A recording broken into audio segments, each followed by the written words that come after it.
Exodus. Exodus 1.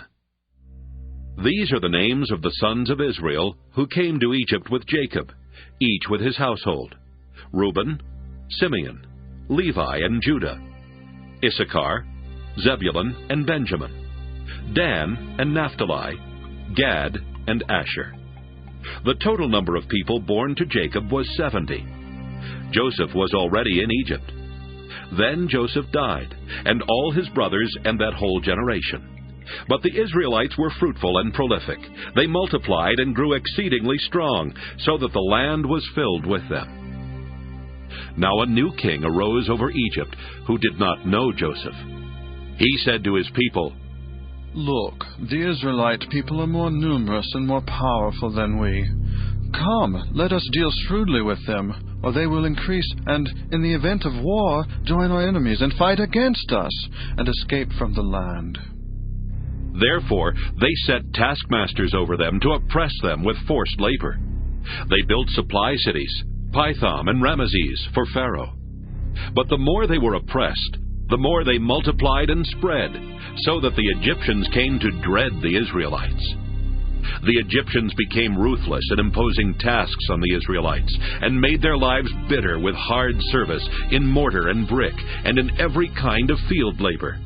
They were ruthless in all the tasks that they imposed on them. The king of Egypt said to the Hebrew midwives, one of whom was named Shiphrah, and the other Puah, "When you act as midwives to the Hebrew women, and see them on the birth stool, if it is a boy, kill him. But if it is a girl, she shall live." But the midwives feared God. They did not do as the king of Egypt commanded them, but they let the boys live. So the king of Egypt summoned the midwives and said to them, "Why have you done this, and allowed the boys to live?" The midwives said to Pharaoh, "Because the Hebrew women are not like the Egyptian women, for they are vigorous and give birth before the midwife comes to them." So God dealt well with the midwives, and the people multiplied and became very strong. And because the midwives feared God, he gave them families. Then Pharaoh commanded all his people, "Every boy that is born to the Hebrews you shall throw into the Nile, but you shall let every girl live." Exodus 2. Now a man from the house of Levi went and married a Levite woman. The woman conceived and bore a son. And when she saw that he was a fine baby, she hid him 3 months. When she could hide him no longer, she got a papyrus basket for him, and plastered it with bitumen and pitch. She put the child in it and placed it among the reeds on the bank of the river. His sister stood at a distance to see what would happen to him. The daughter of Pharaoh came down to bathe at the river, while her attendants walked beside the river. She saw the basket among the reeds, and sent her maid to bring it. When she opened it, she saw the child. He was crying, and she took pity on him. "This must be one of the Hebrews' children," she said. Then his sister said to Pharaoh's daughter, "Shall I go and get you a nurse from the Hebrew women to nurse the child for you?" Pharaoh's daughter said to her, "Yes." So the girl went and called the child's mother. Pharaoh's daughter said to her, "Take this child and nurse it for me, and I will give you your wages." So the woman took the child and nursed it. When the child grew up, she brought him to Pharaoh's daughter, and she took him as her son. She named him Moses, because she said, "I drew him out of the water." One day after Moses had grown up, he went out to his people and saw their forced labor. He saw an Egyptian beating a Hebrew, one of his kinsfolk.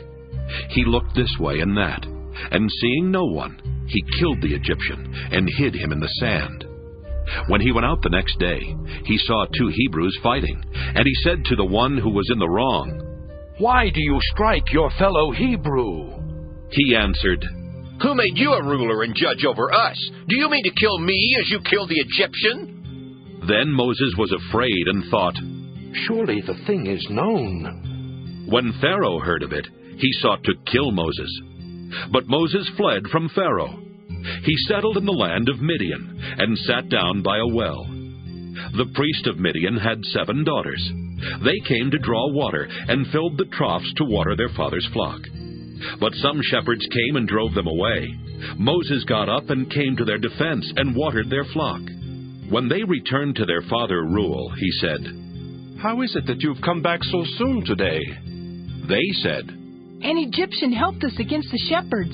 He even drew water for us and watered the flock. He said to his daughters, Where is he? Why did you leave the man? Invite him to break bread. Moses agreed to stay with the man, and he gave Moses his daughter Zipporah in marriage. She bore a son and named him Gershom, for he said, I have been an alien residing in a foreign land. After a long time, the king of Egypt died. The Israelites groaned under their slavery and cried out. Out of the slavery, their cry for help rose up to God. God heard their groaning, and God remembered his covenant with Abraham, Isaac, and Jacob. God looked upon the Israelites, and God took notice of them. Exodus 3. Moses was keeping the flock of his father-in-law Jethro, the priest of Midian. He led his flock beyond the wilderness and came to Horeb, the mountain of God. There the angel of the Lord appeared to him in a flame of fire out of a bush. He looked, and the bush was blazing, yet it was not consumed. Then Moses said, I must turn aside and look at this great sight, and see why the bush is not burned up. When the Lord saw that he had turned aside to see, God called to him out of the bush, Moses, Moses. And he said, Here I am. Then he said, Come no closer. Remove the sandals from your feet, for the place in which you are standing is holy ground. He said further, I am the God of your father, the God of Abraham, the God of Isaac, and the God of Jacob. And Moses hid his face, for he was afraid to look at God. Then the Lord said, I have observed the misery of my people who are in Egypt. I have heard their cry on account of their taskmasters. Indeed, I know their sufferings, and I have come down to deliver them from the Egyptians, and to bring them up out of that land to a good and broad land, a land flowing with milk and honey, to the country of the Canaanites, the Hittites, the Amorites, the Perizzites, the Hivites, and the Jebusites.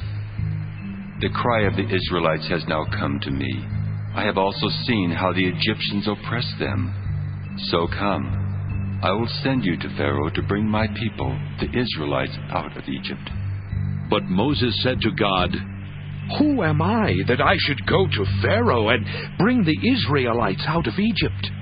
He said, I will be with you, and this shall be the sign for you that it is I who sent you. When you have brought the people out of Egypt, you shall worship God on this mountain. But Moses said to God, If I come to the Israelites and say to them, The God of your ancestors has sent me to you, and they ask me, What is his name? What shall I say to them? God said to Moses, I am who I am. He said further, Thus you shall say to the Israelites, I am has sent me to you. God also said to Moses, Thus you shall say to the Israelites, The Lord, the God of your ancestors, the God of Abraham, the God of Isaac, and the God of Jacob has sent me to you. This is my name forever, and this my title for all generations.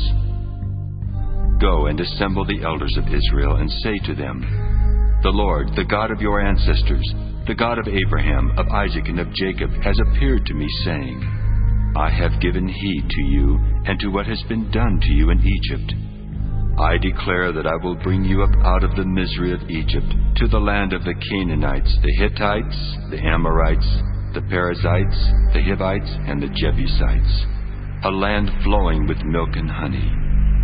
They will listen to your voice, and you and the elders of Israel shall go to the king of Egypt and say to him, The Lord, the God of the Hebrews, has met with us. Let us now go a 3 days' journey into the wilderness, so that we may sacrifice to the Lord our God. I know, however, that the king of Egypt will not let you go unless compelled by a mighty hand. So I will stretch out my hand and strike Egypt with all my wonders that I will perform in it. After that he will let you go. I will bring this people into such favor with the Egyptians that when you go, you will not go empty-handed. Each woman shall ask her neighbor, and any woman living in the neighbor's house for jewelry of silver and of gold and clothing, and you shall put them on your sons and on your daughters, and so you shall plunder the Egyptians. Exodus 4. Then Moses answered, But suppose they do not believe me, or listen to me, but say, The Lord did not appear to you.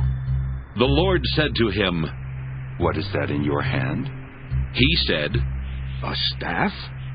And he said, Throw it on the ground. So he threw the staff on the ground, and it became a snake, and Moses drew back from it.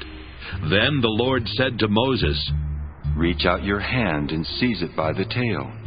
So he reached out his hand and grasped it, and it became a staff in his hand.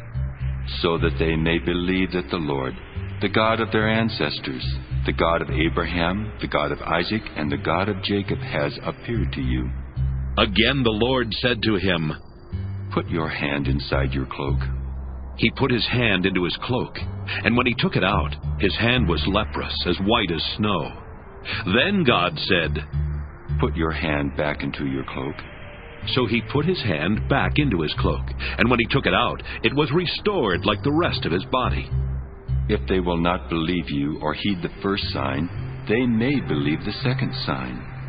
If they will not believe even these two signs or heed you, you shall take some water from the Nile and pour it on the dry ground, and the water that you shall take from the Nile will become blood on the dry ground.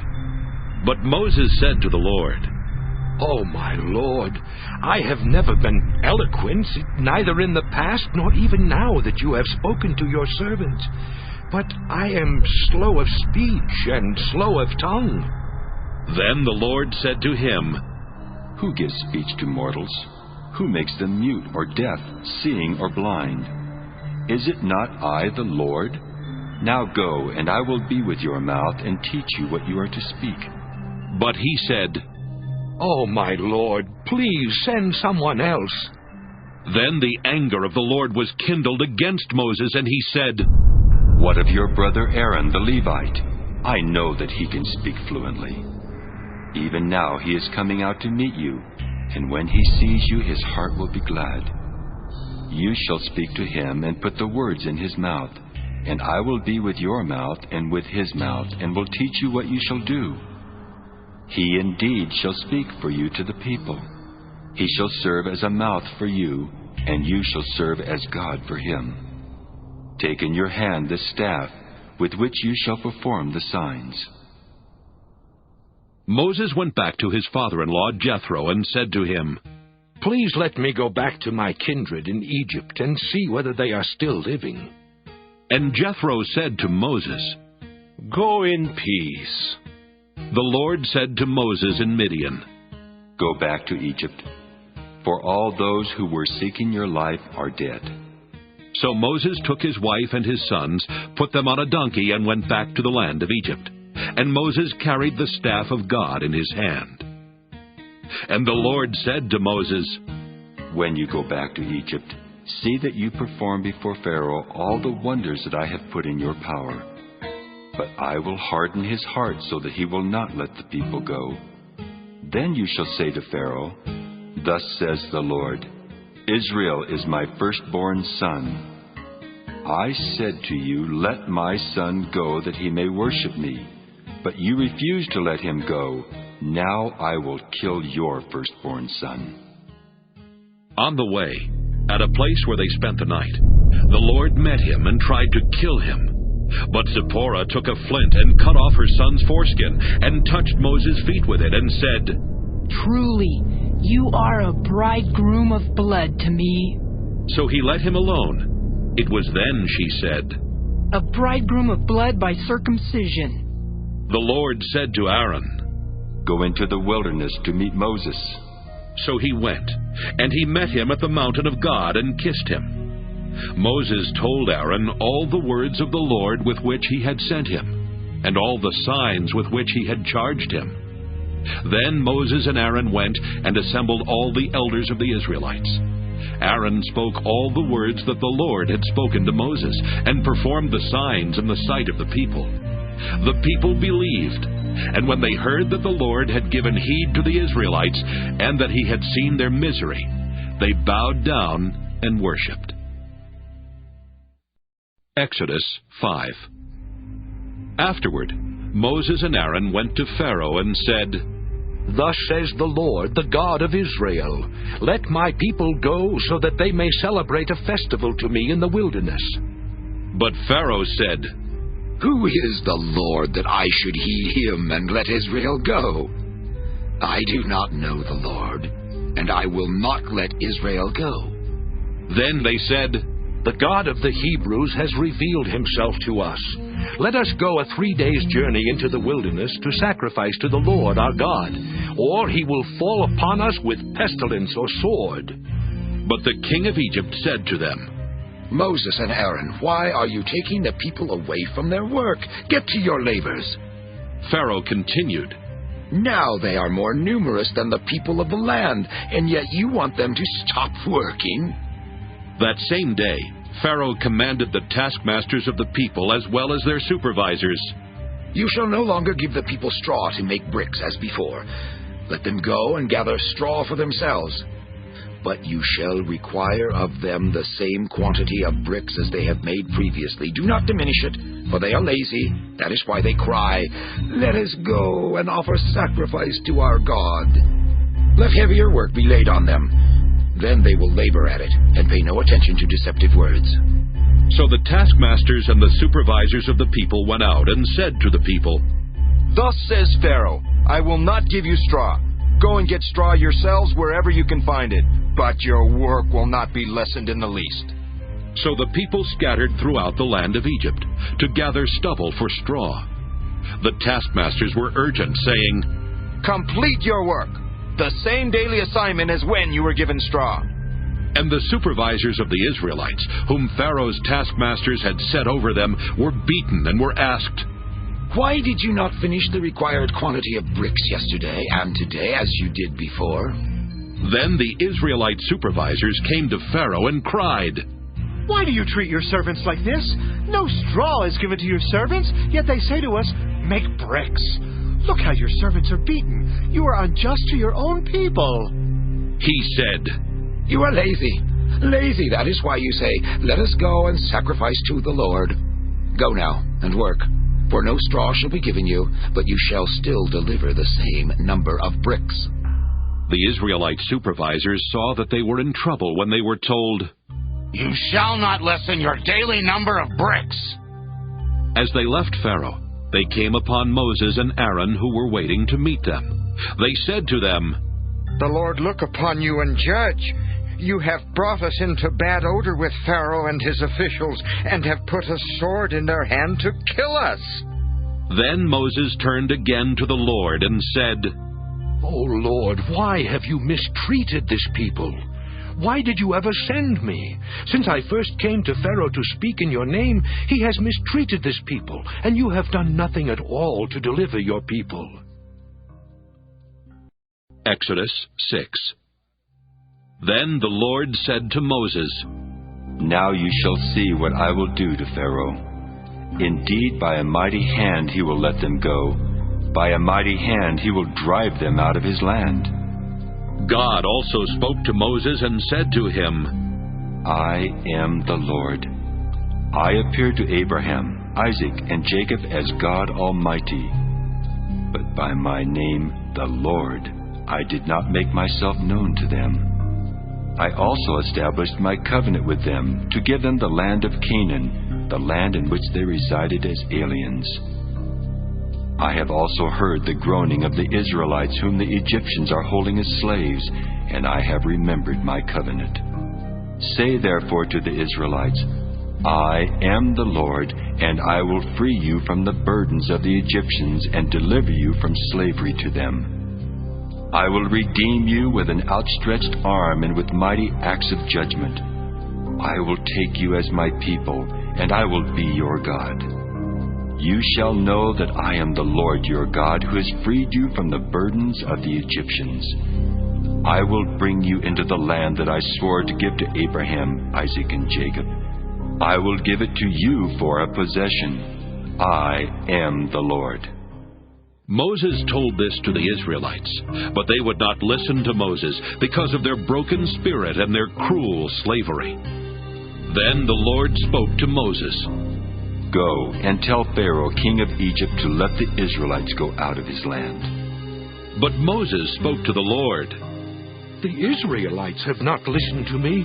How then shall Pharaoh listen to me, poor speaker that I am? Thus the Lord spoke to Moses and Aaron, and gave them orders regarding the Israelites and Pharaoh, king of Egypt, charging them to free the Israelites from the land of Egypt.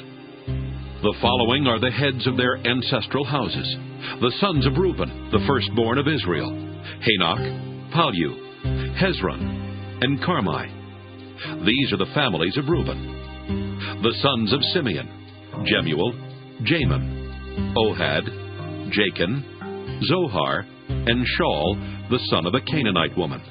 These are the families of Simeon. The following are the names of the sons of Levi according to their genealogies: Gershon, Kohath, and Merari. And the length of Levi's life was 137 years.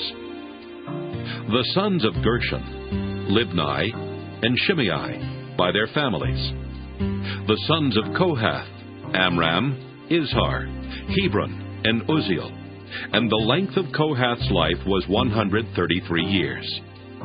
The sons of Merari: Malai and Mushai. These are the families of the Levites according to their genealogies.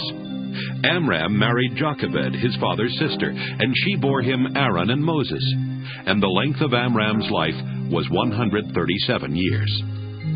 The sons of Izhar: Korah, Nepheg, and Zikri. The sons of Uzziel: Mishael, Elzaphan, and Sithri. Aaron married Elisheba, daughter of Amminadab, and sister of Nahshon, and she bore him Nadab, Abihu, Eleazar, and Ithamar. The sons of Korah: Asher, Elkanah, and Abiasaph. These are the families of the Korahites.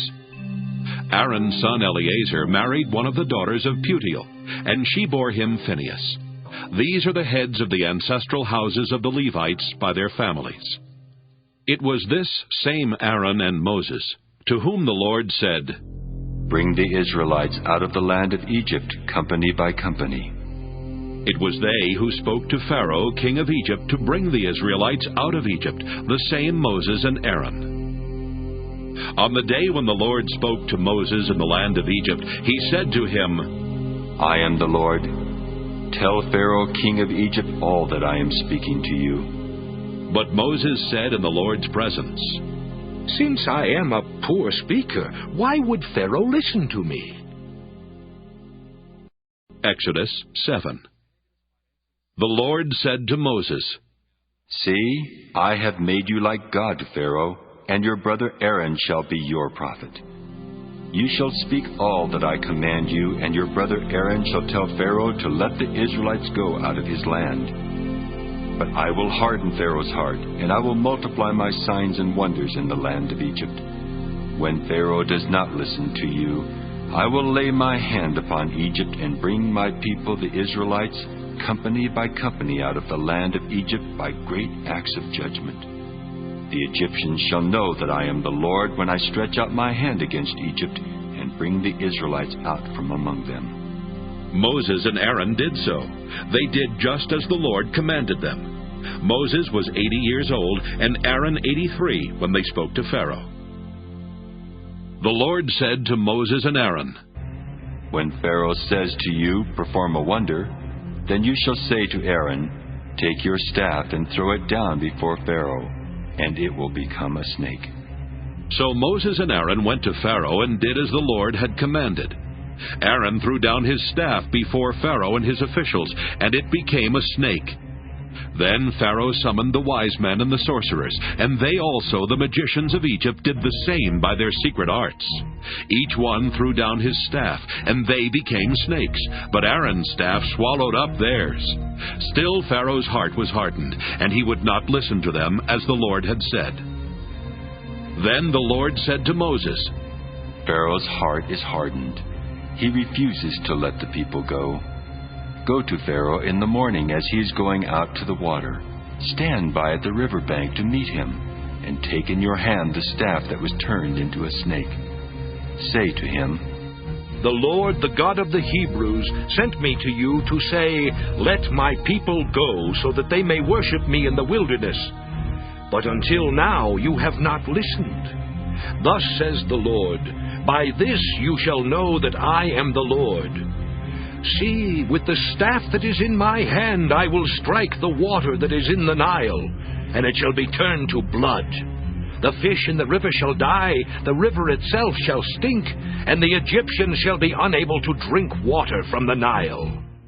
The Lord said to Moses, Say to Aaron, Take your staff and stretch out your hand over the waters of Egypt, over its rivers, its canals, and its ponds, and all its pools of water, so that they may become blood. And there shall be blood throughout the whole land of Egypt, even in vessels of wood and in vessels of stone. Moses and Aaron did just as the Lord commanded. In the sight of Pharaoh and of his officials, he lifted up the staff and struck the water in the river, and all the water in the river was turned into blood, and the fish in the river died. The river stank so that the Egyptians could not drink its water, and there was blood throughout the whole land of Egypt. But the magicians of Egypt did the same by their secret arts. So Pharaoh's heart remained hardened, and he would not listen to them, as the Lord had said. Pharaoh turned and went into his house, and he did not take even this to heart. And all the Egyptians had to dig along the Nile for water to drink, for they could not drink the water of the river. 7 days passed after the Lord had struck the Nile. Exodus 8. Then the Lord said to Moses, Go to Pharaoh and say to him, Thus says the Lord, Let my people go so that they may worship me. If you refuse to let them go, I will plague your whole country with frogs. The rivers shall swarm with frogs. They shall come up into your palace, into your bedchamber and your bed, and into the houses of your officials and of your people, and into your ovens and your kneading bowls. The frogs shall come up on you, and on your people, and on all your officials. And the Lord said to Moses, Say to Aaron, Stretch out your hand with your staff over the rivers, the canals, and the pools, and make frogs come up on the land of Egypt. So Aaron stretched out his hand over the waters of Egypt, and the frogs came up and covered the land of Egypt. But the magicians did the same by their secret arts, and brought frogs up on the land of Egypt. Then Pharaoh called Moses and Aaron and said, Pray to the Lord to take away the frogs from me and my people, and I will let the people go to sacrifice to the Lord. Moses said to Pharaoh, Kindly tell me when I am to pray for you and for your officials and for your people, that the frogs may be removed from you and your houses and be left only in the Nile. And he said, Tomorrow. Moses said, As you say, so that you may know that there is no one like the Lord our God. The frogs shall leave you and your houses and your officials and your people. They shall be left only in the Nile. Then Moses and Aaron went out from Pharaoh, and Moses cried out to the Lord concerning the frogs that he had brought upon Pharaoh. And the Lord did as Moses requested.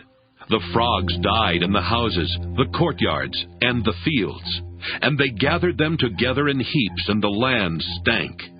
But when Pharaoh saw that there was a respite, he hardened his heart, and would not listen to them, just as the Lord had said. Then the Lord said to Moses, Say to Aaron, Stretch out your staff and strike the dust of the earth, so that it may become gnats throughout the whole land of Egypt. And they did so. Aaron stretched out his hand with his staff and struck the dust of the earth, and gnats came on humans and animals alike. All the dust of the earth turned into gnats throughout the whole land of Egypt. The magicians tried to produce gnats by their secret arts, but they could not. There were gnats on both humans and animals. And the magician said to Pharaoh, "This is the finger of God." But Pharaoh's heart was hardened, and he would not listen to them, just as the Lord had said. Then the Lord said to Moses, "Rise early in the morning and present yourself before Pharaoh as he goes out to the water, and say to him, 'Thus says the Lord, let my people go so that they may worship me. For if you will not let my people go, I will send swarms of flies on you, your officials, and your people, and into your houses. And the houses of the Egyptians shall be filled with swarms of flies, so also the land where they live. But on that day I will set apart the land of Goshen, where my people live, so that no swarms of flies shall be there, that you may know that I, the Lord, am in this land. Thus I will make a distinction between my people and your people. This sign shall appear tomorrow.'" The Lord did so, and great swarms of flies came into the house of Pharaoh and into his officials' houses. In all of Egypt the land was ruined because of the flies. Then Pharaoh summoned Moses and Aaron and said, "Go, sacrifice to your God within the land." But Moses said, "It would not be right to do so.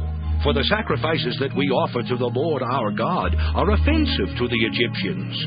If we offer in the sight of the Egyptians sacrifices that are offensive to them, will they not stone us? We must go a 3 days' journey into the wilderness and sacrifice to the Lord our God as he commands us." So Pharaoh said, "I will let you go to sacrifice to the Lord your God in the wilderness, provided you do not go very far away. Pray for me." Then Moses said, "As soon as I leave you, I will pray to the Lord that the swarms of flies may depart tomorrow from Pharaoh, from his officials, and from his people.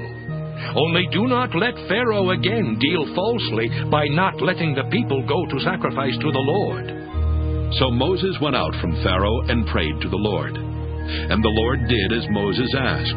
He removed the swarms of flies from Pharaoh, from his officials, and from his people. Not one remained. But Pharaoh hardened his heart this time also, and would not let the people go. Exodus 9. Then the Lord said to Moses, "Go to Pharaoh and say to him, 'Thus says the Lord, the God of the Hebrews, let my people go so that they may worship me. For if you refuse to let them go and still hold them, the hand of the Lord will strike with a deadly pestilence your livestock in the field, the horses, the donkeys, the camels, the herds, and the flocks. But the Lord will make a distinction between the livestock of Israel and the livestock of Egypt, so that nothing shall die of all that belongs to the Israelites.'" The Lord set a time, saying, "Tomorrow the Lord will do this thing in the land." And on the next day the Lord did so. All the livestock of the Egyptians died, but of the livestock of the Israelites not one died. Pharaoh inquired, and found that not one of the livestock of the Israelites was dead. But the heart of Pharaoh was hardened, and he would not let the people go. Then the Lord said to Moses and Aaron, "Take handfuls of soot from the kiln, and let Moses throw it in the air in the sight of Pharaoh. It shall become fine dust all over the land of Egypt, and shall cause festering boils on humans and animals throughout the whole land of Egypt." So they took soot from the kiln, and stood before Pharaoh, and Moses threw it in the air, and it caused festering boils on humans and animals. The magicians could not stand before Moses because of the boils, for the boils afflicted the magicians as well as all the Egyptians. But the Lord hardened the heart of Pharaoh, and he would not listen to them, just as the Lord had spoken to Moses. Then the Lord said to Moses, "Rise early in the morning and present yourself before Pharaoh and say to him, 'Thus says the Lord, the God of the Hebrews, let my people go so that they may worship me. For this time I will send all my plagues upon yourself, and upon your officials, and upon your people, so that you may know that there is no one like me in all the earth.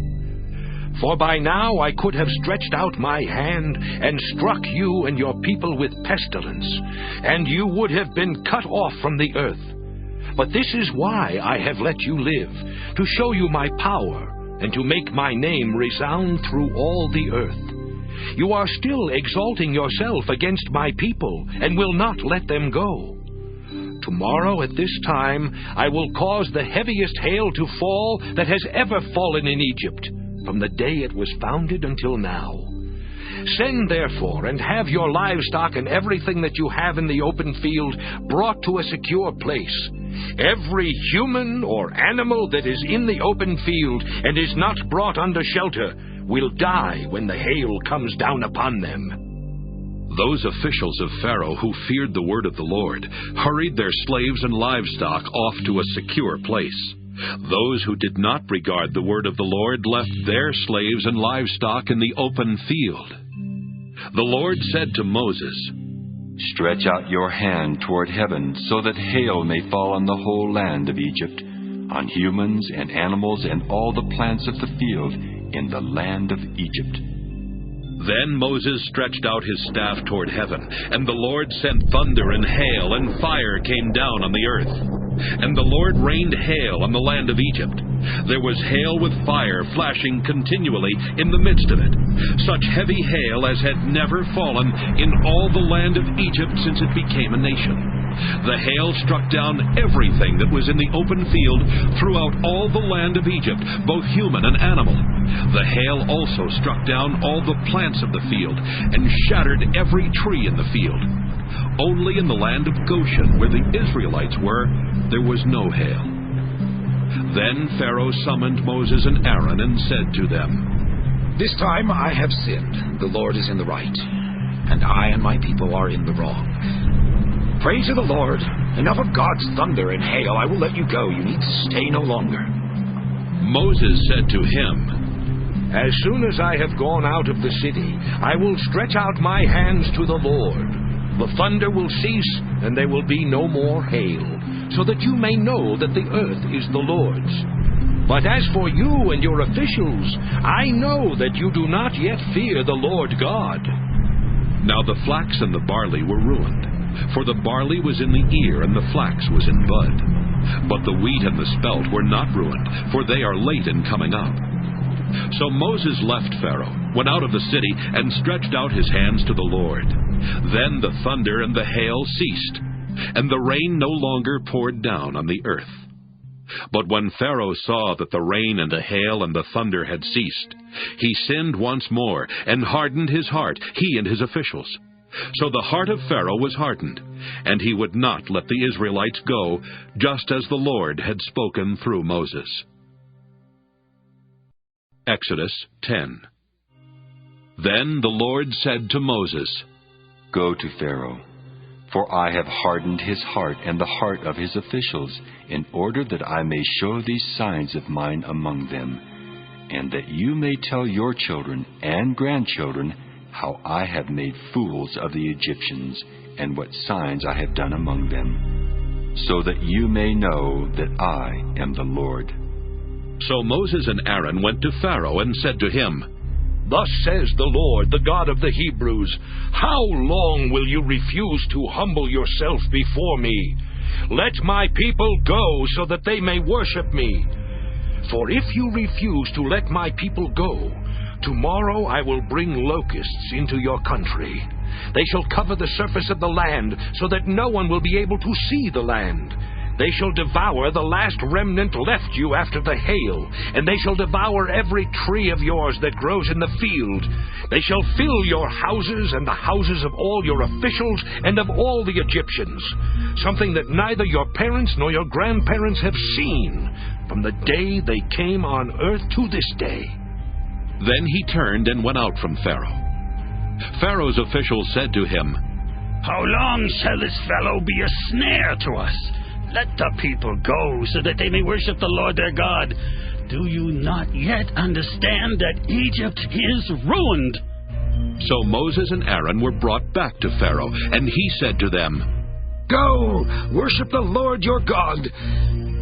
But which ones are to go?" Moses said, "We will go with our young and our old. We will go with our sons and daughters, and with our flocks and herds, because we have the Lord's festival to celebrate." He said to them, "The Lord indeed will be with you if ever I let your little ones go with you. Plainly, you have some evil purpose in mind. No, never. Your men may go and worship the Lord, for that is what you are asking." And they were driven out from Pharaoh's presence. Then the Lord said to Moses, "Stretch out your hand over the land of Egypt, so that the locust may come upon it, and eat every plant in the land, all that the hail has left." So Moses stretched out his staff over the land of Egypt, and the Lord brought an east wind upon the land all that day and all that night. When morning came, the east wind had brought the locusts. The locusts came upon all the land of Egypt, and settled on the whole country of Egypt, such a dense swarm of locusts as had never been before, nor ever shall be again. They covered the surface of the whole land, so that the land was black. And they ate all the plants in the land, and all the fruit of the trees that the hail had left. Nothing green was left, no tree, no plant in the field, in all the land of Egypt. Pharaoh hurriedly summoned Moses and Aaron and said, "I have sinned against the Lord your God, and against you.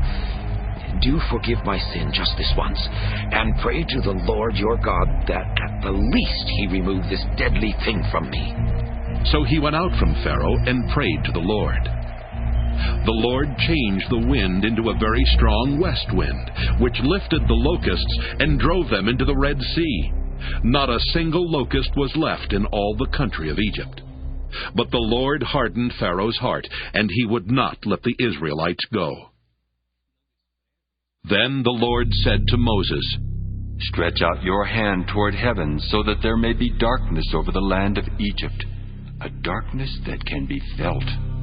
So Moses stretched out his hand toward heaven, and there was dense darkness in all the land of Egypt for 3 days. People could not see one another, and for 3 days they could not move from where they were. But all the Israelites had light where they lived. Then Pharaoh summoned Moses and said, "Go, worship the Lord. Only your flocks and your herds shall remain behind. Even your children may go with you." But Moses said, "You must also let us have sacrifices and burnt offerings to sacrifice to the Lord our God.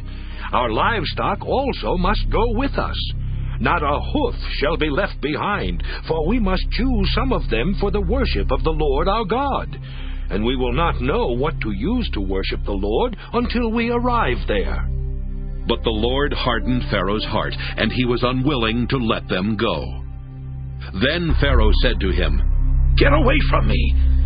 Take care that you do not see my face again, for on the day you see my face you shall die." Moses said, "Just as you say, I will never see your face again." Exodus 11. The Lord said to Moses, "I will bring one more plague upon Pharaoh and upon Egypt. Afterwards he will let you go from here. Indeed, when he lets you go, he will drive you away. Tell the people that every man is to ask his neighbor, and every woman is to ask her neighbor for objects of silver and gold." The Lord gave the people favor in the sight of the Egyptians. Moreover, Moses himself was a man of great importance in the land of Egypt, in the sight of Pharaoh's officials and in the sight of the people. Moses said, "Thus says the Lord, about midnight I will go out through Egypt. Every firstborn in the land of Egypt shall die, from the firstborn of Pharaoh who sits on his throne, to the firstborn of the female slave who is behind the handmill, and all the firstborn of the livestock. Then there will be a loud cry throughout the whole land of Egypt, such as has never been or will ever be again. But not a dog shall growl at any of the Israelites, not at people, not at animals, so that you may know that the Lord makes a distinction between Egypt and Israel.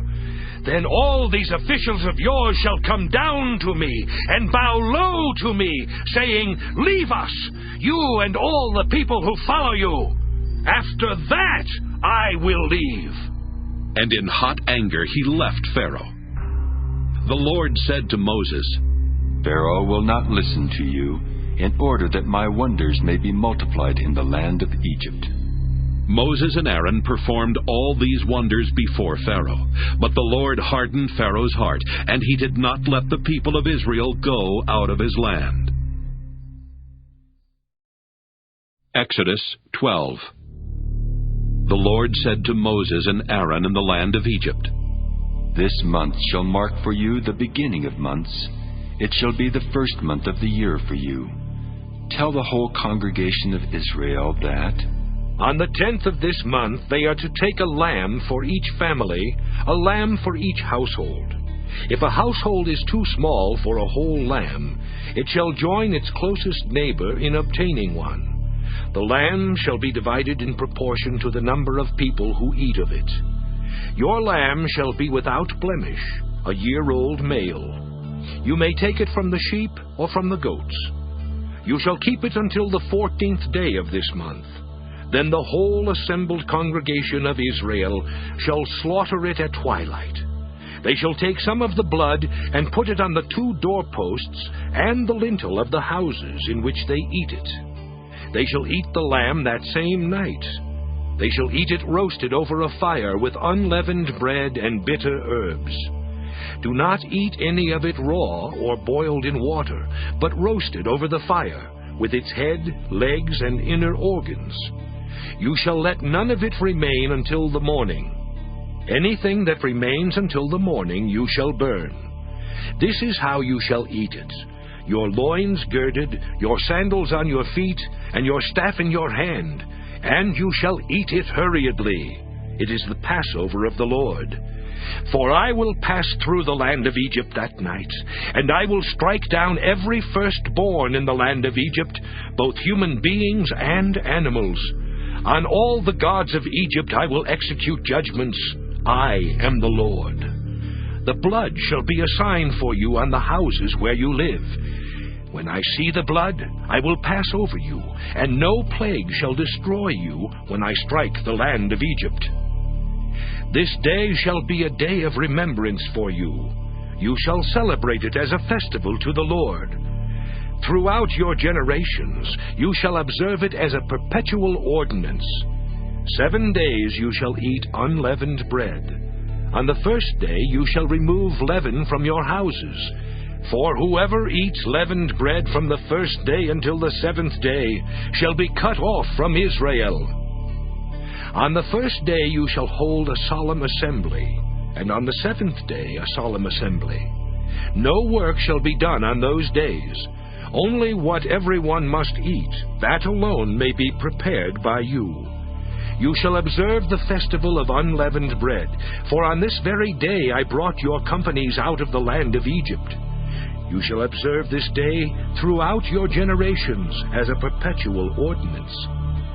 In the first month, from the evening of the 14th day until the evening of the 21st day, you shall eat unleavened bread. For 7 days no leaven shall be found in your houses. For whoever eats what is leavened shall be cut off from the congregation of Israel, whether an alien or a native of the land. You shall eat nothing leavened. In all your settlements you shall eat unleavened bread. Then Moses called all the elders of Israel and said to them, Go, select lambs for your families, and slaughter the Passover lamb. Take a bunch of hyssop, dip it in the blood that is in the basin, and touch the lintel and the 2 doorposts with the blood in the basin. None of you shall go outside the door of your house until morning, for the Lord will pass through to strike down the Egyptians. When he sees the blood on the lintel and on the 2 doorposts, the Lord will pass over that door and will not allow the destroyer to enter your houses to strike you down. You shall observe this rite as a perpetual ordinance for you and your children. When you come to the land that the Lord will give you, as he has promised, you shall keep this observance. And when your children ask you, "What do you mean by this observance?" you shall say, "It is the Passover sacrifice to the Lord. For he passed over the houses of the Israelites in Egypt, when he struck down the Egyptians, but spared our houses." And the people bowed down and worshipped. The Israelites went and did just as the Lord had commanded Moses and Aaron. At midnight, the Lord struck down all the firstborn in the land of Egypt, from the firstborn of Pharaoh who sat on his throne, to the firstborn of the prisoner who was in the dungeon, and all the firstborn of the livestock. Pharaoh arose in the night, he and all his officials and all the Egyptians, and there was a loud cry in Egypt, for there was not a house without someone dead. Then he summoned Moses and Aaron in the night and said, "Rise up, go away from my people, both you and the Israelites. Go, worship the Lord as you said, take your flocks and your herds as you said, and be gone, and bring a blessing on me too." The Egyptians urged the people to hasten their departure from the land, for they said, "We shall all be dead." So the people took their dough before it was leavened, with their kneading bowls wrapped up in their cloaks on their shoulders. The Israelites had done as Moses told them. They had asked the Egyptians for jewelry of silver and gold, and for clothing, and the Lord had given the people favor in the sight of the Egyptians, so that they let them have what they asked, and so they plundered the Egyptians. The Israelites journeyed from Ramesses to Succoth, about 600,000 men on foot, besides children. A mixed crowd also went up with them, and livestock in great numbers, both flocks and herds. They baked unleavened cakes of the dough that they had brought out of Egypt. It was not leavened because they were driven out of Egypt and could not wait, nor had they prepared any provisions for themselves. The time that the Israelites had lived in Egypt was 430 years. At the end of 430 years, on that very day, all the companies of the Lord went out from the land of Egypt. That was for the Lord a night of vigil, to bring them out of the land of Egypt. That same night is a vigil to be kept for the Lord by all the Israelites throughout their generations. The Lord said to Moses and Aaron, "This is the ordinance for the Passover.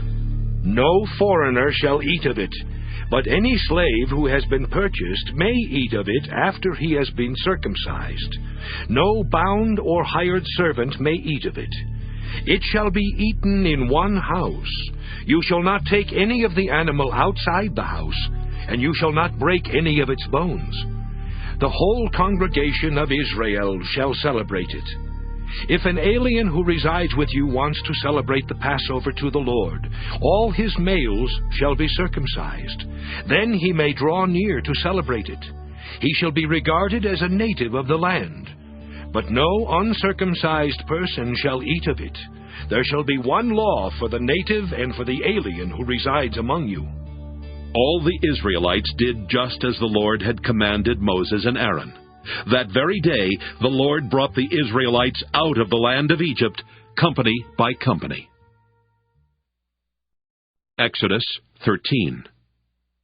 The Lord said to Moses, "Consecrate to me all the firstborn.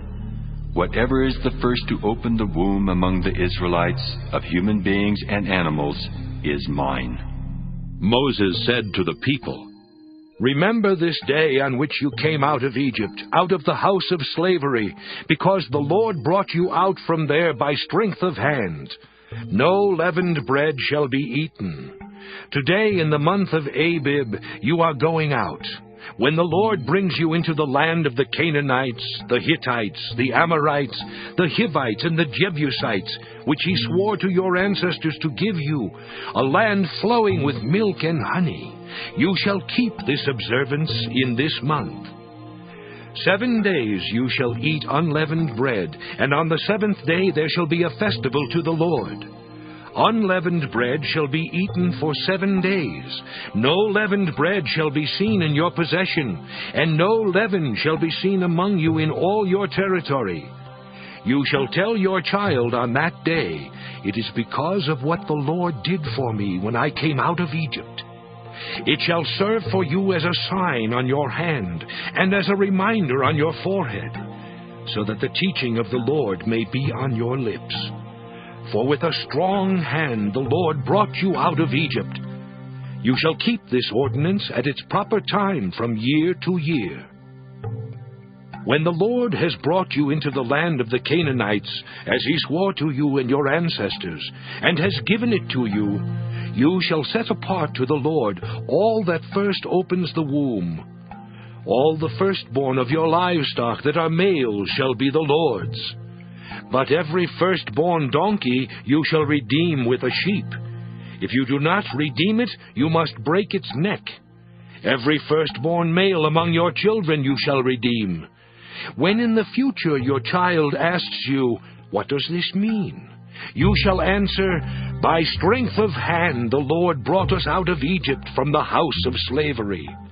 When Pharaoh stubbornly refused to let us go, the Lord killed all the firstborn in the land of Egypt, from human firstborn to the firstborn of animals. Therefore I sacrifice to the Lord every male that first opens the womb. But every firstborn of my sons I redeem. It shall serve as a sign on your hand and as an emblem on your forehead, that by strength of hand the Lord brought us out of Egypt." When Pharaoh let the people go, God did not lead them by way of the land of the Philistines, although that was nearer. For God thought, "If the people face war, they may change their minds and return to Egypt." So God led the people by the roundabout way of the wilderness toward the Red Sea. The Israelites went up out of the land of Egypt prepared for battle, and Moses took with him the bones of Joseph, who had required a solemn oath of the Israelites, saying, "God will surely take notice of you, and then you must carry my bones with you from here." They set out from Succoth and camped at Etham, on the edge of the wilderness. The Lord went in front of them in a pillar of cloud by day to lead them along the way, and in a pillar of fire by night to give them light, so that they might travel by day and by night. Neither the pillar of cloud by day nor the pillar of fire by night left its place in front of the people. Exodus 14. Then the Lord said to Moses, "Tell the Israelites to turn back and camp in front of Pi-hahiroth, between Migdal and the sea, in front of Baal-zephon. You shall camp opposite it by the sea.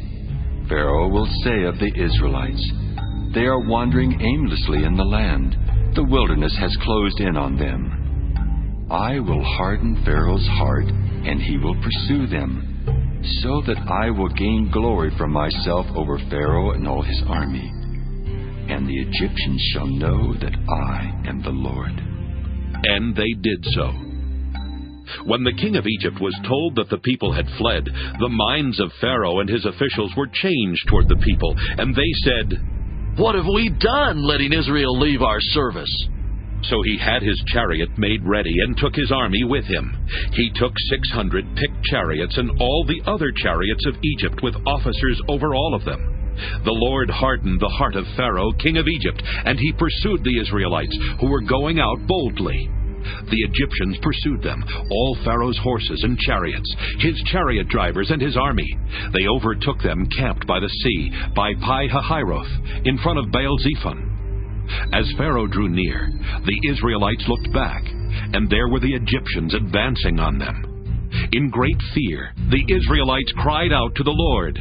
They said to Moses, "Was it because there were no graves in Egypt that you have taken us away to die in the wilderness? What have you done to us, bringing us out of Egypt? Is this not the very thing we told you in Egypt? Let us alone and let us serve the Egyptians? For it would have been better for us to serve the Egyptians than to die in the wilderness." But Moses said to the people, "Do not be afraid. Stand firm and see the deliverance that the Lord will accomplish for you today. For the Egyptians whom you see today, you shall never see again. The Lord will fight for you, and you have only to keep still." Then the Lord said to Moses, "Why do you cry out to me? Tell the Israelites to go forward." But you lift up your staff and stretch out your hand over the sea and divide it, that the Israelites may go into the sea on dry ground.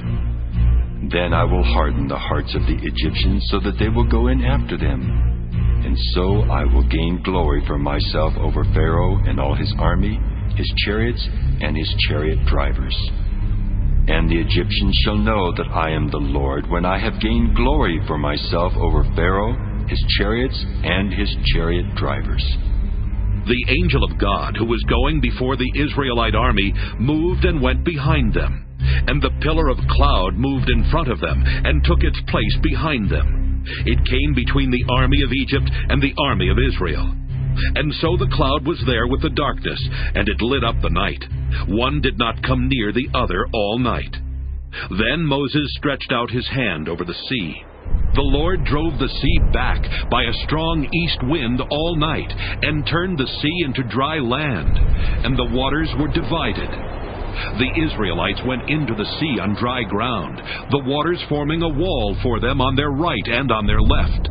The Egyptians pursued and went into the sea after them, all of Pharaoh's horses, chariots, and chariot drivers. At the morning watch, the Lord in the pillar of fire and cloud looked down upon the Egyptian army, and threw the Egyptian army into panic. He clogged their chariot wheels so that they turned with difficulty. The Egyptians said, "Let us flee from the Israelites, for the Lord is fighting for them against Egypt." Then the Lord said to Moses, "Stretch out your hand over the sea so that the water may come back upon the Egyptians, upon their chariots and chariot drivers." So Moses stretched out his hand over the sea, and at dawn the sea returned to its normal depth.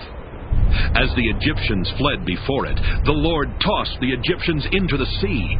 The waters returned and covered the chariots and the chariot drivers, the entire army of Pharaoh that had followed them into the sea. Not one of them remained. But the Israelites walked on dry ground through the sea, the waters forming a wall for them on their right and on their left. Thus the Lord saved Israel that day from the Egyptians. And Israel saw the Egyptians dead on the seashore. Israel saw the great work that the Lord did against the Egyptians. So the people feared the Lord and believed in the Lord and in his servant Moses. Exodus 15. Then Moses and the Israelites sang this song to the Lord. I will sing to the Lord, for he has triumphed gloriously. Horse and rider he has thrown into the sea. The Lord is my strength and my might, and he has become my salvation. This is my God, and I will praise him, my father's God, and I will exalt him. The Lord is a warrior, the Lord is his name. Pharaoh's chariots and his army he cast into the sea. His picked officers were sunk in the Red Sea. The floods covered them. They went down into the depths like a stone. Your right hand, O Lord, glorious in power. Your right hand, O Lord, shattered the enemy. In the greatness of your majesty, you overthrew your adversaries. You sent out your fury. It consumed them like stubble. At the blast of your nostrils, the waters piled up. The floods stood up in a heap. The deeps congealed in the heart of the sea. The enemy said, I will pursue, I will overtake, I will divide the spoil. My desire shall have its fill of them. I will draw my sword, my hand shall destroy them. You blew with your wind, the sea covered them. They sank like lead in the mighty waters. Who is like you, O Lord, among the gods? Who is like you, majestic in holiness, awesome in splendor, doing wonders? You stretched out your right hand, the earth swallowed them. In your steadfast love you led the people whom you redeemed. You guided them by your strength to your holy abode. The peoples heard, they trembled. pangs seized the inhabitants of Philistia. Then the chiefs of Edom were dismayed. Trembling seized the leaders of Moab. All the inhabitants of Canaan melted away. Terror and dread fell upon them. By the might of your arm they became still as a stone, until your people, O Lord, passed by, until the people whom you acquired passed by. You brought them in and planted them on the mountain of your own possession, the place, O Lord, that you made your abode, the sanctuary, O Lord, that your hands have established. The Lord will reign forever and ever. When the horses of Pharaoh with his chariots and his chariot drivers went into the sea, the Lord brought back the waters of the sea upon them. But the Israelites walked through the sea on dry ground. Then the prophet Miriam, Aaron's sister, took a tambourine in her hand, and all the women went out after her with tambourines and with dancing, and Miriam sang to them. Sing to the Lord, for he has triumphed gloriously. Horse and rider he has thrown into the sea. Then Moses ordered Israel to set out from the Red Sea, and they went into the wilderness of Shur. They went 3 days in the wilderness and found no water. When they came to Marah, they could not drink the water of Marah because it was bitter. That is why it was called Marah.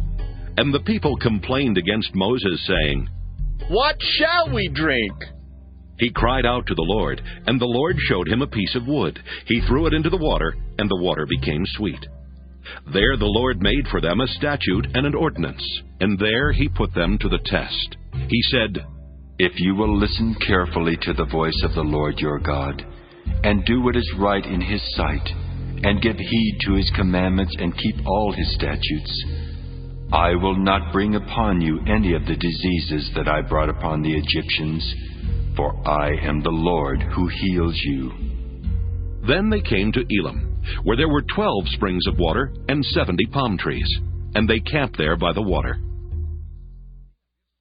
Exodus 16. The whole congregation of the Israelites set out from Elim, and Israel came to the wilderness of Sin, which is between Elim and Sinai, on the 15th day of the 2nd month after they had departed from the land of Egypt. The whole congregation of the Israelites complained against Moses and Aaron in the wilderness. The Israelites said to them, If only we had died by the hand of the Lord in the land of Egypt, when we sat by the flesh pots and ate our fill of bread. For you have brought us out into this wilderness to kill this whole assembly with hunger. Then the Lord said to Moses, I am going to rain bread from heaven for you, and each day the people shall go out and gather enough for that day. In that way I will test them whether they will follow my instruction or not. On the 6th day, when they prepare what they bring in, it will be twice as much as they gather on other days. So Moses and Aaron said to all the Israelites, In the evening you shall know that it was the Lord who brought you out of the land of Egypt. And in the morning you shall see the glory of the Lord, because he has heard your complaining against the Lord. For what are we that you complain against us? And Moses said, When the Lord gives you meat to eat in the evening, and your fill of bread in the morning, because the Lord has heard the complaining that you utter against him, what are we? Your complaining is not against us, but against the Lord. Then Moses said to Aaron, Say to the whole congregation of the Israelites, Draw near to the Lord, for he has heard your complaining.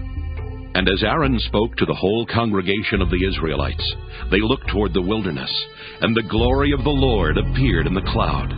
The Lord spoke to Moses and said, I have heard the complaining of the Israelites. Say to them, At twilight you shall eat meat, and in the morning you shall have your fill of bread. Then you shall know that I am the Lord your God. In the evening, quails came up and covered the camp, and in the morning there was a layer of dew around the camp. When the layer of dew lifted, there on the surface of the wilderness was a fine flaky substance, as fine as frost on the ground. When the Israelites saw it, they said to one another, What is it? For they did not know what it was. Moses said to them, It is the bread that the Lord has given you to eat. This is what the Lord has commanded.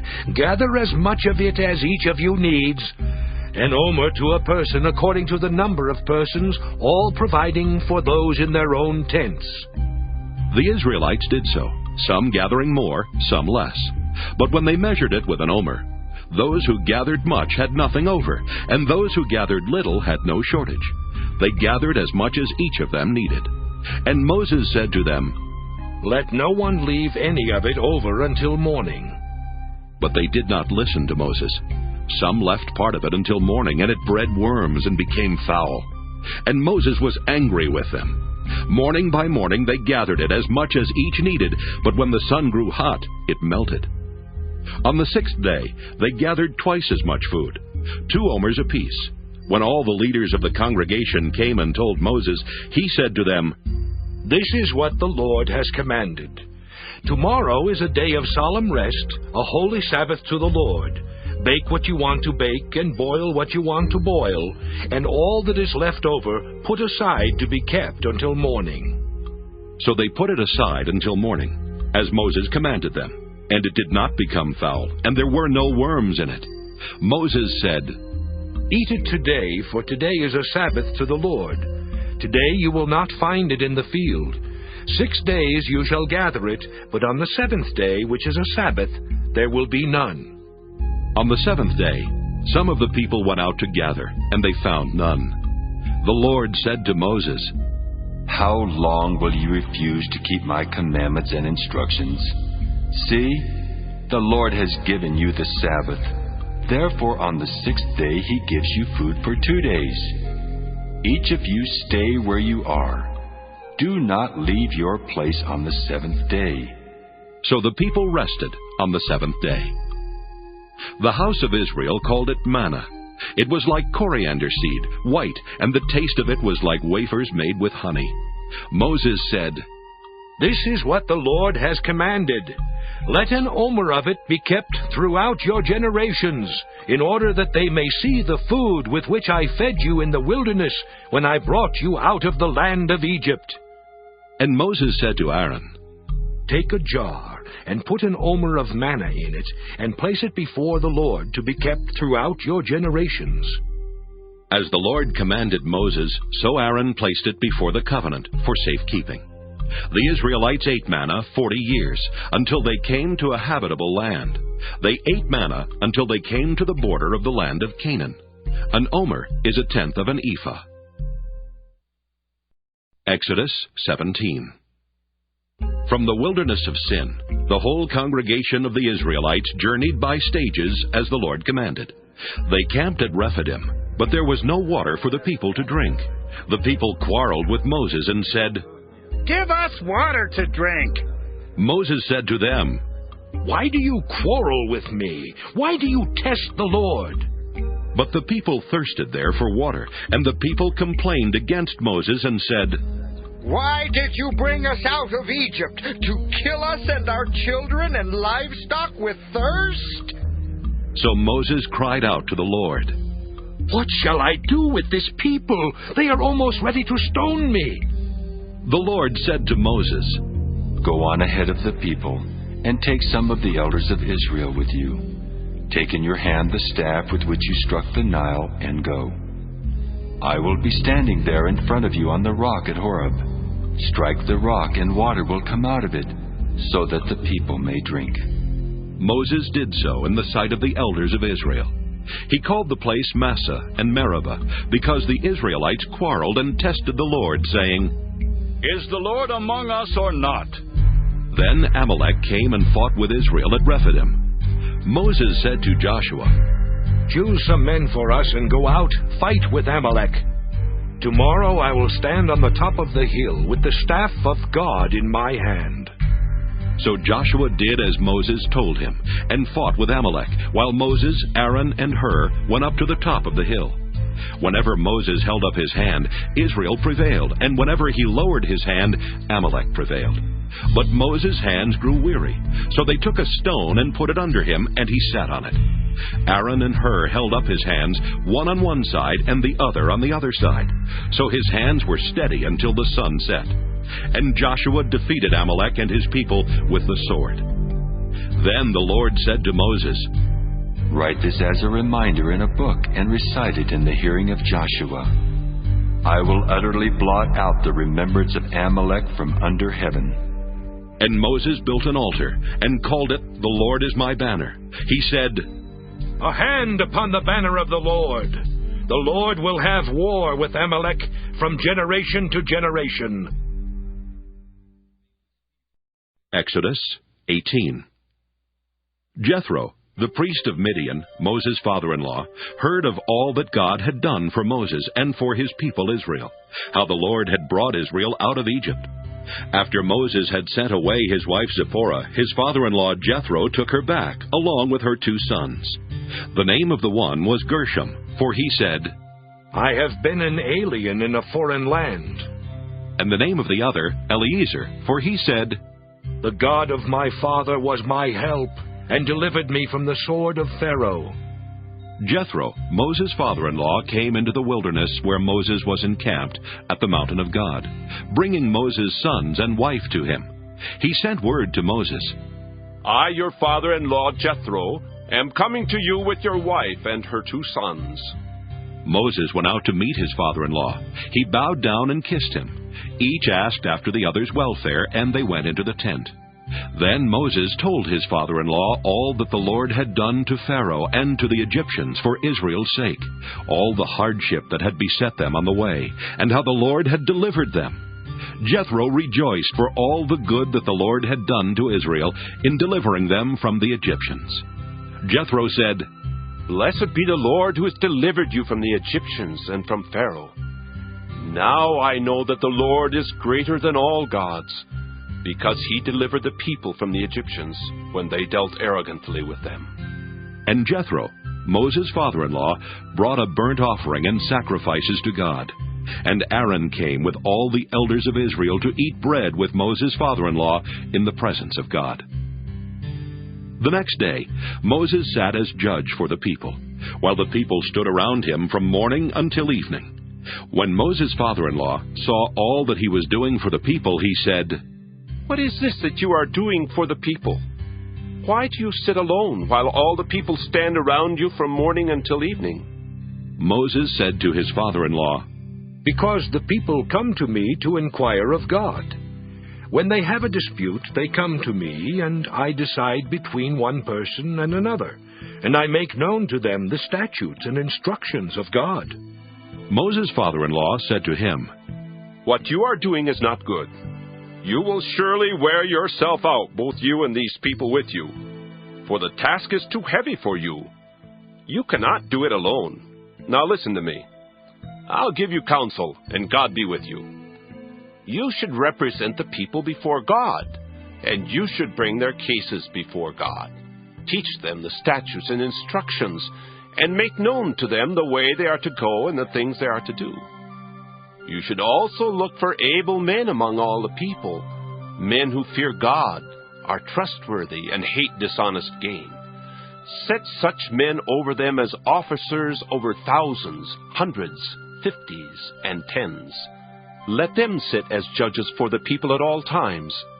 Let them bring every important case to you, but decide every minor case themselves. So it will be easier for you, and they will bear the burden with you. If you do this, and God so commands you, then you will be able to endure, and all these people will go to their home in peace." So Moses listened to his father-in-law and did all that he had said. Moses chose able men from all Israel and appointed them as heads over the people, as officers over thousands, hundreds, 50s, and 10s. And they judged the people at all times.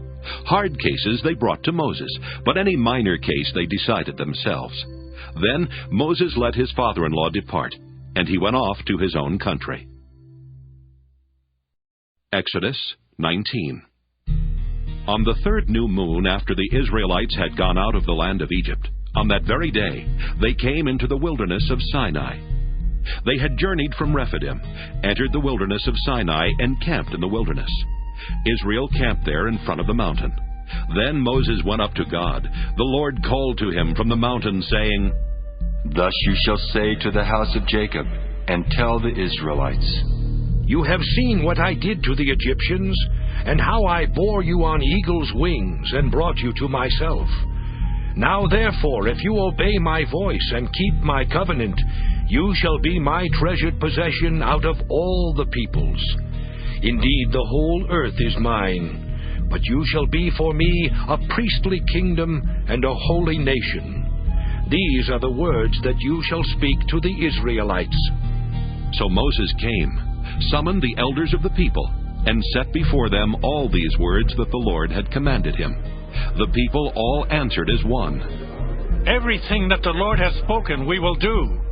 Moses reported the words of the people to the Lord. Then the Lord said to Moses, I am going to come to you in a dense cloud, in order that the people may hear when I speak with you, and so trust you ever after. When Moses had told the words of the people to the Lord said to Moses, Go to the people and consecrate them today and tomorrow. Have them wash their clothes and prepare for the third day, because on the third day the Lord will come down upon Mount Sinai in the sight of all the people. You shall set limits for the people all around, saying, Be careful not to go up the mountain or to touch the edge of it. Any who touch the mountain shall be put to death. No hand shall touch them, but they shall be stoned or shot with arrows, whether animal or human being, they shall not live. When the trumpet sounds a long blast, they may go up on the mountain. So Moses went down from the mountain to the people. He consecrated the people, and they washed their clothes. And he said to the people, Prepare for the third day. Do not go near a woman. On the morning of the third day, there was thunder and lightning, as well as a thick cloud on the mountain, and a blast of a trumpet so loud that all the people who were in the camp trembled. Moses brought the people out of the camp to meet God. They took their stand at the foot of the mountain. Now Mount Sinai was wrapped in smoke, because the Lord had descended upon it in fire. The smoke went up like the smoke of a kiln, while the whole mountain shook violently. As the blast of the trumpet grew louder and louder, Moses would speak, and God would answer him in thunder. When the Lord descended upon Mount Sinai to the top of the mountain, the Lord summoned Moses to the top of the mountain, and Moses went up. Then the Lord said to Moses, Go down and warn the people not to break through to the Lord to look. Otherwise many of them will perish. Even the priests who approach the Lord must consecrate themselves, or the Lord will break out against them. Moses said to the Lord, The people are not permitted to come up to Mount Sinai. For you yourself warned us, saying, Set limits around the mountain and keep it holy. The Lord said to him, Go down and come up, bringing Aaron with you. But do not let either the priests or the people break through to come up to the Lord. Otherwise he will break out against them. So Moses went down to the people and told them. Exodus 20. Then God spoke all these words. I am the Lord your God, who brought you out of the land of Egypt, out of the house of slavery. You shall have no other gods before me. You shall not make for yourself an idol, whether in the form of anything that is in heaven above, or that is on the earth beneath, or that is in the water under the earth.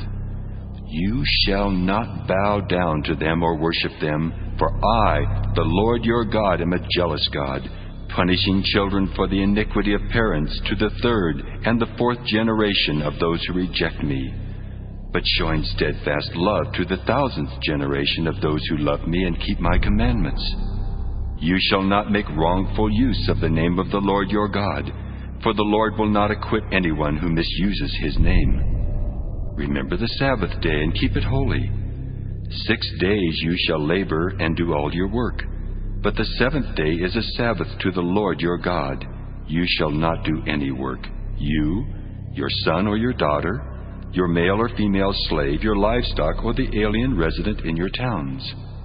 For in 6 days the Lord made heaven and earth, the sea, and all that is in them, but rested the 7th day. Therefore the Lord blessed the Sabbath day and consecrated it. Honor your father and your mother, so that your days may be long in the land that the Lord your God is giving you. You shall not murder. You shall not commit adultery. You shall not steal. You shall not bear false witness against your neighbor. You shall not covet your neighbor's house. You shall not covet your neighbor's wife, or male or female slave, or ox or donkey, or anything that belongs to your neighbor. When all the people witnessed the thunder and lightning, the sound of the trumpet, and the mountain smoking, they were afraid, and trembled, and stood at a distance, and said to Moses, You speak to us, and we will listen. But do not let God speak to us, or we will die. Moses said to the people, Do not be afraid, for God has come only to test you, and to put the fear of him upon you, so that you do not sin. Then the people stood at a distance, while Moses drew near to the thick darkness where God was. The Lord said to Moses, Thus you shall say to the Israelites, You have seen for yourselves that I spoke with you from heaven. You shall not make gods of silver alongside me, nor shall you make for yourselves gods of gold. You need make for me only an altar of earth, and sacrifice on it your burnt offerings and your offerings of well-being, your sheep and your oxen. In every place where I cause my name to be remembered, I will come to you and bless you. But if you make for me an altar of stone, do not build it of hewn stones, for if you use a chisel upon it, you profane it.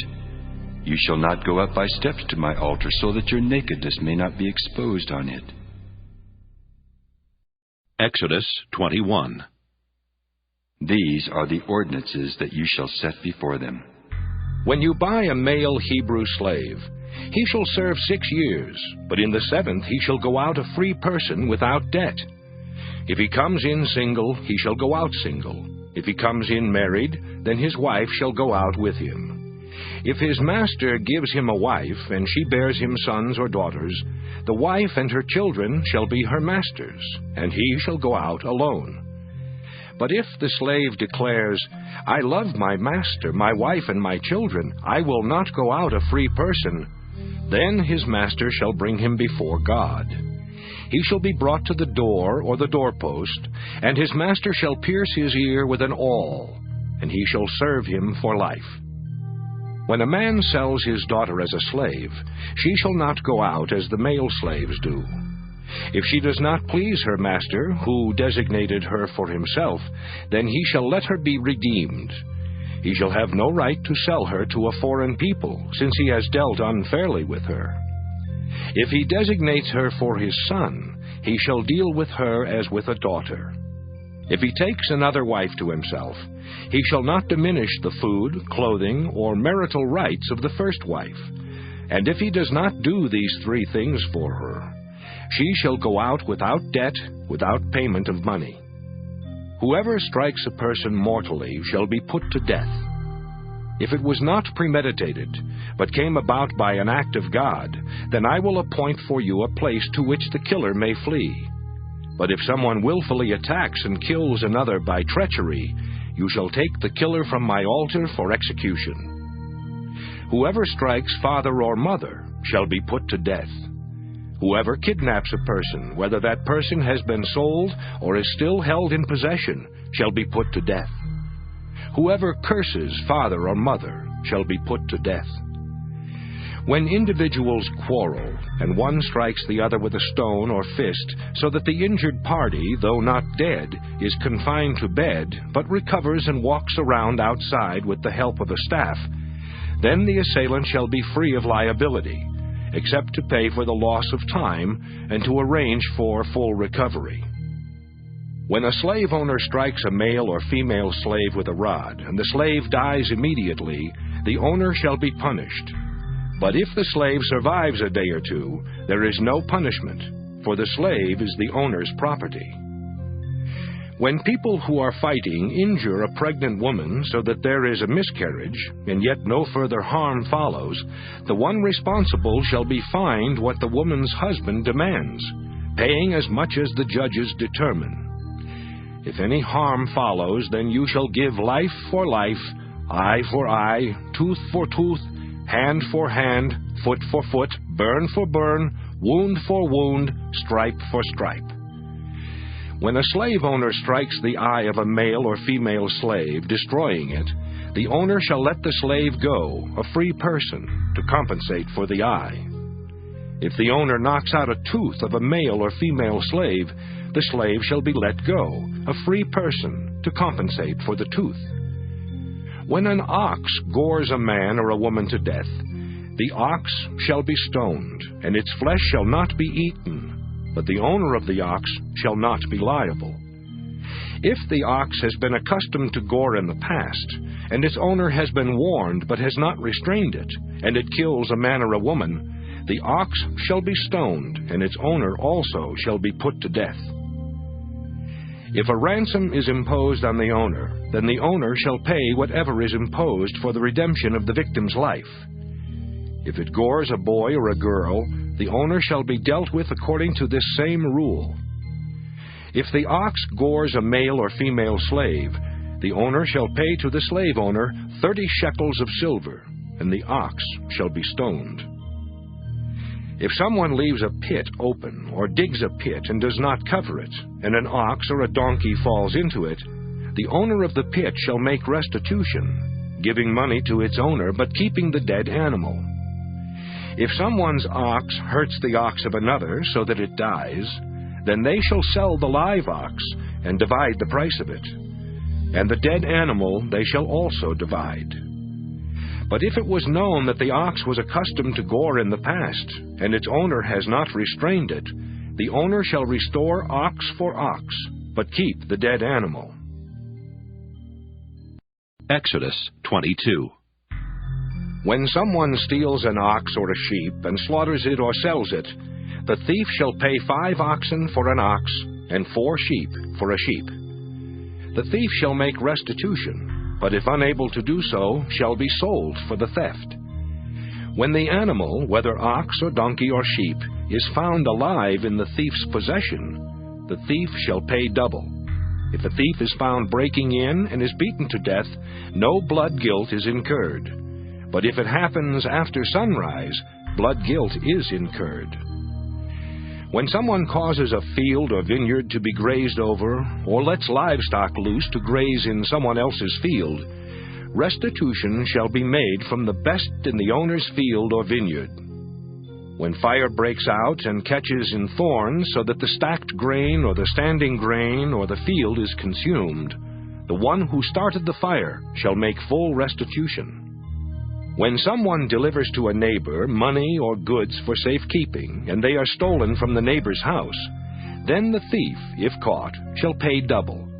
If the thief is not caught, the owner of the house shall be brought before God to determine whether or not the owner had laid hands on the neighbor's goods. In any case of disputed ownership involving ox, donkey, sheep, clothing, or any other loss of which one party says, "This is mine," the case of both parties shall come before God. The one whom God condemns shall pay double to the other. When someone delivers to another a donkey, ox, sheep, or any other animal for safekeeping, and it dies or is injured or is carried off without anyone seeing it, an oath before the Lord shall decide between the two of them that the one has not laid hands on the property of the other. The owner shall accept the oath, and no restitution shall be made. But if it was stolen, restitution shall be made to its owner. If it was mangled by beasts, let it be brought as evidence. Restitution shall not be made for the mangled remains. When someone borrows an animal from another, and it is injured or dies, the owner not being present, full restitution shall be made. If the owner was present, there shall be no restitution. If it was hired, only the hiring fee is due. When a man seduces a virgin who is not engaged to be married, and lies with her, he shall give the bride price for her, and make her his wife. But if her father refuses to give her to him, he shall pay an amount equal to the bride price for virgins. You shall not permit a female sorcerer to live. Whoever lies with an animal shall be put to death. Whoever sacrifices to any god other than the Lord alone shall be devoted to destruction. You shall not wrong or oppress a resident alien, for you were aliens in the land of Egypt. You shall not abuse any widow or orphan. If you do abuse them, when they cry out to me, I will surely heed their cry. My wrath will burn, and I will kill you with the sword, and your wives shall become widows, and your children orphans. If you lend money to my people, to the poor among you, you shall not deal with them as a creditor. You shall not exact interest from them. If you take your neighbor's cloak in pawn, you shall restore it before the sun goes down, for it may be your neighbor's only clothing to use as cover. In what else shall that person sleep? And if your neighbor cries out to me, I will listen, for I am compassionate. You shall not revile God or curse a leader of your people. You shall not delay to make offerings from the fullness of your harvest and from the outflow of your presses. The firstborn of your sons you shall give to me. You shall do the same with your oxen and with your sheep. 7 days it shall remain with its mother. On the 8th day you shall give it to me. You shall be people consecrated to me. Therefore you shall not eat any meat that is mangled by beasts in the field. You shall throw it to the dogs. Exodus 23. You shall not spread a false report. You shall not join hands with the wicked to act as a malicious witness. You shall not follow a majority in wrongdoing. When you bear witness in a lawsuit, you shall not side with the majority so as to pervert justice, nor shall you be partial to the poor in a lawsuit. When you come upon your enemy's ox or donkey going astray, you shall bring it back. When you see the donkey of one who hates you lying under its burden, and you would hold back from setting it free, you must help to set it free. You shall not pervert the justice due to your poor in their lawsuits. Keep far from a false charge, and do not kill the innocent and those in the right, for I will not acquit the guilty.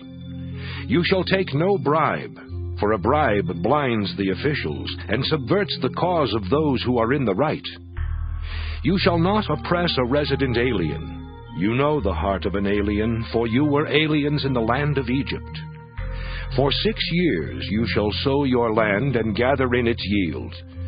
But the 7th year you shall let it rest and lie fallow, so that the poor of your people may eat.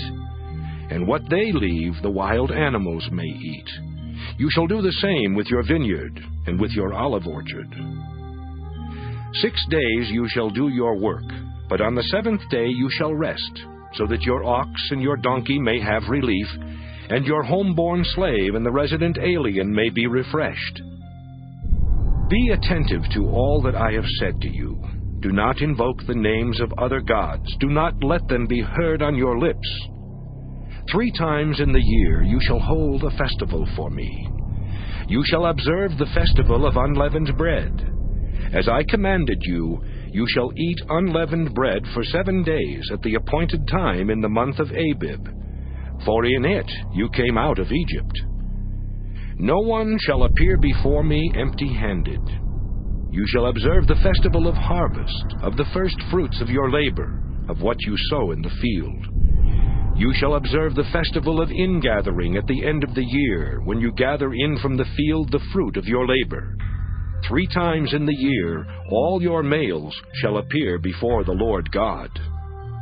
You shall not offer the blood of my sacrifice with anything leavened, or let the fat of my festival remain until the morning. The choicest of the first fruits of your ground you shall bring into the house of the Lord your God. You shall not boil a kid in its mother's milk. I am going to send an angel in front of you to guard you on the way and to bring you to the place that I have prepared. Be attentive to him and listen to his voice. Do not rebel against him, for he will not pardon your transgression, for my name is in him. But if you listen attentively to his voice and do all that I say, then I will be an enemy to your enemies and a foe to your foes. When my angel goes in front of you and brings you to the Amorites, the Hittites, the Perizzites, the Canaanites, the Hivites, and the Jebusites, and I blot them out, you shall not bow down to their gods, or worship them, or follow their practices, but you shall utterly demolish them and break their pillars in pieces. You shall worship the Lord your God, and I will bless your bread and your water, and I will take sickness away from among you. No one shall miscarry or be barren in your land. I will fulfill the number of your days. I will send my terror in front of you, and will throw into confusion all the people against whom you shall come. And I will make all your enemies turn their backs to you. And I will send the pestilence in front of you, which shall drive out the Hivites, the Canaanites, and the Hittites from before you. I will not drive them out from before you in 1 year, or the land would become desolate, and the wild animals would multiply against you. Little by little I will drive them out from before you, until you have increased and possessed the land. I will set your borders from the Red Sea to the Sea of the Philistines, and from the wilderness to the Euphrates. For I will hand over to you the inhabitants of the land, and you shall drive them out before you. You shall make no covenant with them and their gods. They shall not live in your land, or they will make you sin against me. For if you worship their gods, it will surely be a snare to you. Exodus 24. Then he said to Moses, Come up to the Lord, you and Aaron, Nadab and Abihu, and 70 of the elders of Israel, and worship at a distance. Moses alone shall come near the Lord, but the others shall not come near, and the people shall not come up with him. Moses came and told the people all the words of the Lord, and all the ordinances. And all the people answered with one voice, and said, All the words that the Lord has spoken, we will do. And Moses wrote down all the words of the Lord. He rose early in the morning, and built an altar at the foot of the mountain, and set up 12 pillars, corresponding to the 12 tribes of Israel.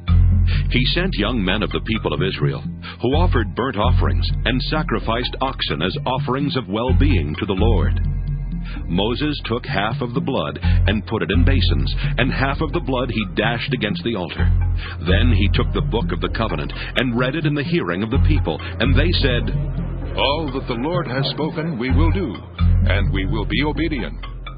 Moses took the blood and dashed it on the people and said, See the blood of the covenant that the Lord has made with you in accordance with all these words. Then Moses and Aaron, Nadab and Abihu, and 70 of the elders of Israel went up, and they saw the God of Israel. Under his feet there was something like a pavement of sapphire stone, like the very heaven for clearness. God did not lay his hand on the chief men of the people of Israel. Also they beheld God, and they ate and drank. The Lord said to Moses, Come up to me on the mountain, and wait there, and I will give you the tablets of stone with the law and the commandment which I have written for their instruction. So Moses set out with his assistant Joshua, and Moses went up into the mountain of God. To the elders he had said, Wait here for us until we come to you again. For Aaron and Hur are with you. Whoever has a dispute may go to them. Then Moses went up on the mountain, and the cloud covered the mountain. The glory of the Lord settled on Mount Sinai, and the cloud covered it for 6 days. On the 7th day he called to Moses out of the cloud. Now the appearance of the glory of the Lord was like a devouring fire on the top of the mountain in the sight of the people of Israel. Moses entered the cloud, and went up on the mountain. Moses was on the mountain for 40 days and 40 nights. Exodus 25. The Lord said to Moses, Tell the Israelites to take from me an offering. From all whose hearts prompt them to give, you shall receive the offering for me.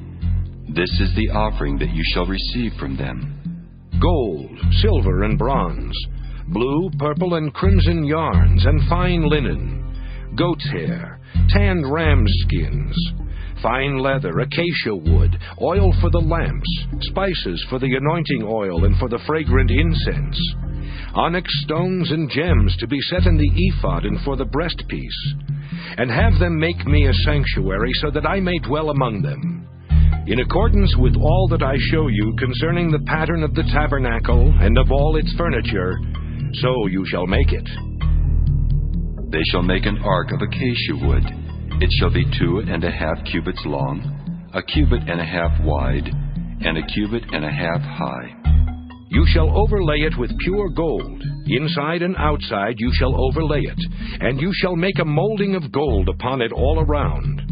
You shall cast 4 rings of gold for it, and put them on its 4 feet, 2 rings on the one side of it, and 2 rings on the other side. You shall make poles of acacia wood, and overlay them with gold. And you shall put the poles into the rings on the sides of the ark, by which to carry the ark. The poles shall remain in the rings of the ark. They shall not be taken from it.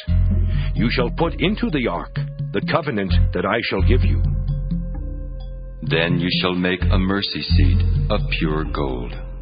2.5 cubits shall be its length, and 1.5 cubits its width. You shall make 2 cherubim of gold. You shall make them of hammered work at the 2 ends of the mercy seat. Make 1 cherub at the one end, and 1 cherub at the other. Of one piece with the mercy seat you shall make the cherubim at its 2 ends. The cherubim shall spread out their wings above, overshadowing the mercy seat with their wings. They shall face one to another. The faces of the cherubim shall be turned toward the mercy seat. You shall put the mercy seat on the top of the ark, and in the ark you shall put the covenant that I shall give you. There I will meet with you, and from above the mercy seat, from between the 2 cherubim that are on the ark of the covenant, I will deliver to you all my commands for the Israelites. You shall make a table of acacia wood, 2 cubits long, 1 cubit wide, and 1.5 cubits high. You shall overlay it with pure gold, and make a molding of gold around it. You shall make around it a rim 1 handbreadth wide, and a molding of gold around the rim. You shall make for it 4 rings of gold, and fasten the rings to the 4 corners at its 4 legs. The rings that hold the poles used for carrying the table shall be close to the rim. You shall make the poles of acacia wood, and overlay them with gold, and the table shall be carried with these. You shall make its plates and dishes for incense, and its flagons and bowls with which to pour drink offerings. You shall make them of pure gold. And you shall set the bread of the presence on the table before me always. You shall make a lampstand of pure gold. The base and the shaft of the lampstand shall be made of hammered work. Its cups, its calyxes, and its petals shall be of one piece with it. And there shall be 6 branches going out of its sides, 3 branches of the lampstand out of one side of it, and 3 branches of the lampstand out of the other side of it. 3 cups shaped like almond blossoms, each with calyx and petals on one branch, and 3 cups shaped like almond blossoms, each with calyx and petals on the other branch. So for the 6 branches going out of the lampstand. On the lampstand itself there shall be 4 cups shaped like almond blossoms, each with its calyxes and petals. There shall be a calyx of one piece with it under the first pair of branches, a calyx of one piece with it under the next pair of branches, and a calyx of one piece with it under the last pair of branches. So for the 6 branches that go out of the lampstand. Their calyxes and their branches shall be of one piece with it, the whole of it one hammered piece of pure gold. You shall make the 7 lamps for it, and the lamps shall be set up so as to give light on the space in front of it. Its snuffers and trays shall be of pure gold. It and all these utensils shall be made from a talent of pure gold. And see that you make them according to the pattern for them, which is being shown you on the mountain. Exodus 26.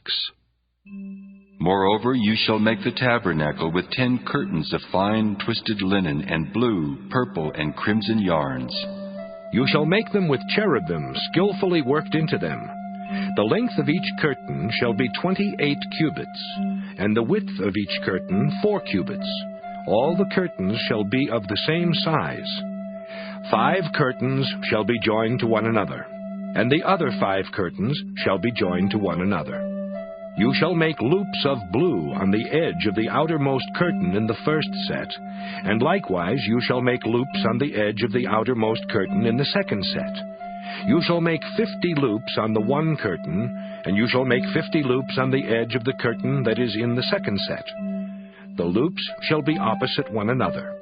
You shall make 50 clasps of gold, and join the curtains to one another with the clasps, so that the tabernacle may be one whole. You shall also make curtains of goat's hair for a tent over the tabernacle. You shall make 11 curtains. The length of each curtain shall be 30 cubits, and the width of each curtain 4 cubits. The 11 curtains shall be of the same size. You shall join 5 curtains by themselves, and 6 curtains by themselves. And the 6th curtain you shall double over at the front of the tent. You shall make 50 loops on the edge of the curtain that is outermost in one set, and 50 loops on the edge of the curtain that is outermost in the second set. You shall make 50 clasps of bronze, and put the clasps into the loops, and join the tent together, so that it may be one whole. The part that remains of the curtains of the tent, the half curtain that remains, shall hang over the back of the tabernacle. The cubit on the one side and the cubit on the other side of what remains in the length of the curtains of the tent shall hang over the sides of the tabernacle, on this side and that side, to cover it. You shall make for the tent a covering of tanned ram skins and an outer covering of fine leather. You shall make upright frames of acacia wood for the tabernacle. 10 cubits shall be the length of a frame, and a cubit and a half the width of each frame. There shall be 2 pegs in each frame to fit the frames together. You shall make these for all the frames of the tabernacle. You shall make the frames for the tabernacle, 20 frames for the south side. And you shall make 40 bases of silver under the 20 frames, 2 bases under the first frame for its 2 pegs, and 2 bases under the next frame for its 2 pegs. And for the second side of the tabernacle, on the north side, 20 frames, and there 40 bases of silver, 2 bases under the first frame, and 2 bases under the next frame. And for the rear of the tabernacle westward, you shall make 6 frames. You shall make 2 frames for corners of the tabernacle in the rear. They shall be separate beneath, but joined at the top, at the first ring. It shall be the same with both of them. They shall form the 2 corners. And so there shall be 8 frames with their bases of silver, 16 bases, 2 bases under the first frame, and 2 bases under the next frame. You shall make bars of acacia wood, 5 for the frames of the one side of the tabernacle, and 5 bars for the frames of the other side of the tabernacle, and 5 bars for the frames of the side of the tabernacle at the rear westward.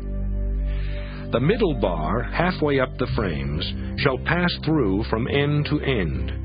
You shall overlay the frames with gold, and shall make their rings of gold to hold the bars, and you shall overlay the bars with gold. Then you shall erect the tabernacle according to the plan for it that you were shown on the mountain. You shall make a curtain of blue, purple, and crimson yarns and of fine twisted linen. It shall be made with cherubim skillfully worked into it. You shall hang it on 4 pillars of acacia overlaid with gold, which have hooks of gold, and rest on 4 bases of silver. You shall hang the curtain under the clasps, and bring the Ark of the Covenant in there within the curtain. And the curtain shall separate for you the holy place from the most holy. You shall put the mercy seat on the Ark of the Covenant in the most holy place. You shall set the table outside the curtain, and the lampstand on the south side of the tabernacle opposite the table. And you shall put the table on the north side. You shall make a screen for the entrance of the tent of blue, purple, and crimson yarns, and of fine twisted linen, embroidered with needlework. You shall make for the screen 5 pillars of acacia, and overlay them with gold. Their hooks shall be of gold, and you shall cast 5 bases of bronze for them. Exodus 27. You shall make the altar of acacia wood, 5 cubits long and 5 cubits wide. The altar shall be square, and it shall be 3 cubits high. You shall make horns for it on its 4 corners. Its horns shall be of one piece with it, and you shall overlay it with bronze. You shall make pots for it to receive its ashes, and shovels and basins and forks and firepans. You shall make all its utensils of bronze. You shall also make for it a grating, a network of bronze. And on the net you shall make 4 bronze rings at its 4 corners. You shall set it under the ledge of the altar, so that the net shall extend halfway down the altar. You shall make poles for the altar, poles of acacia wood, and overlay them with bronze. The poles shall be put through the rings, so that the pole shall be on the 2 sides of the altar when it is carried. You shall make it hollow with boards. They shall be made just as you were shown on the mountain. You shall make the court of the tabernacle. On the south side, the court shall have hangings of fine twisted linen 100 cubits long for that side. Its 20 pillars and their 20 bases shall be of bronze, but the hooks of the pillars and their bands shall be of silver. Likewise, for its length on the north side there shall be hangings 100 cubits long. Their pillars 20, and their bases 20, of bronze, but the hooks of the pillars and their bands shall be of silver. For the width of the court on the west side there shall be 50 cubits of hangings, with 10 pillars and 10 bases. The width of the court on the front to the east shall be 50 cubits. There shall be 15 cubits of hangings on the one side, with 3 pillars and 3 bases. There shall be 15 cubits of hangings on the other side, with 3 pillars and 3 bases. For the gate of the court there shall be a screen 20 cubits long, of blue, purple, and crimson yarns, and of fine twisted linen, embroidered with needlework. It shall have 4 pillars, and with them 4 bases. All the pillars around the court shall be banded with silver. Their hooks shall be of silver, and their bases of bronze.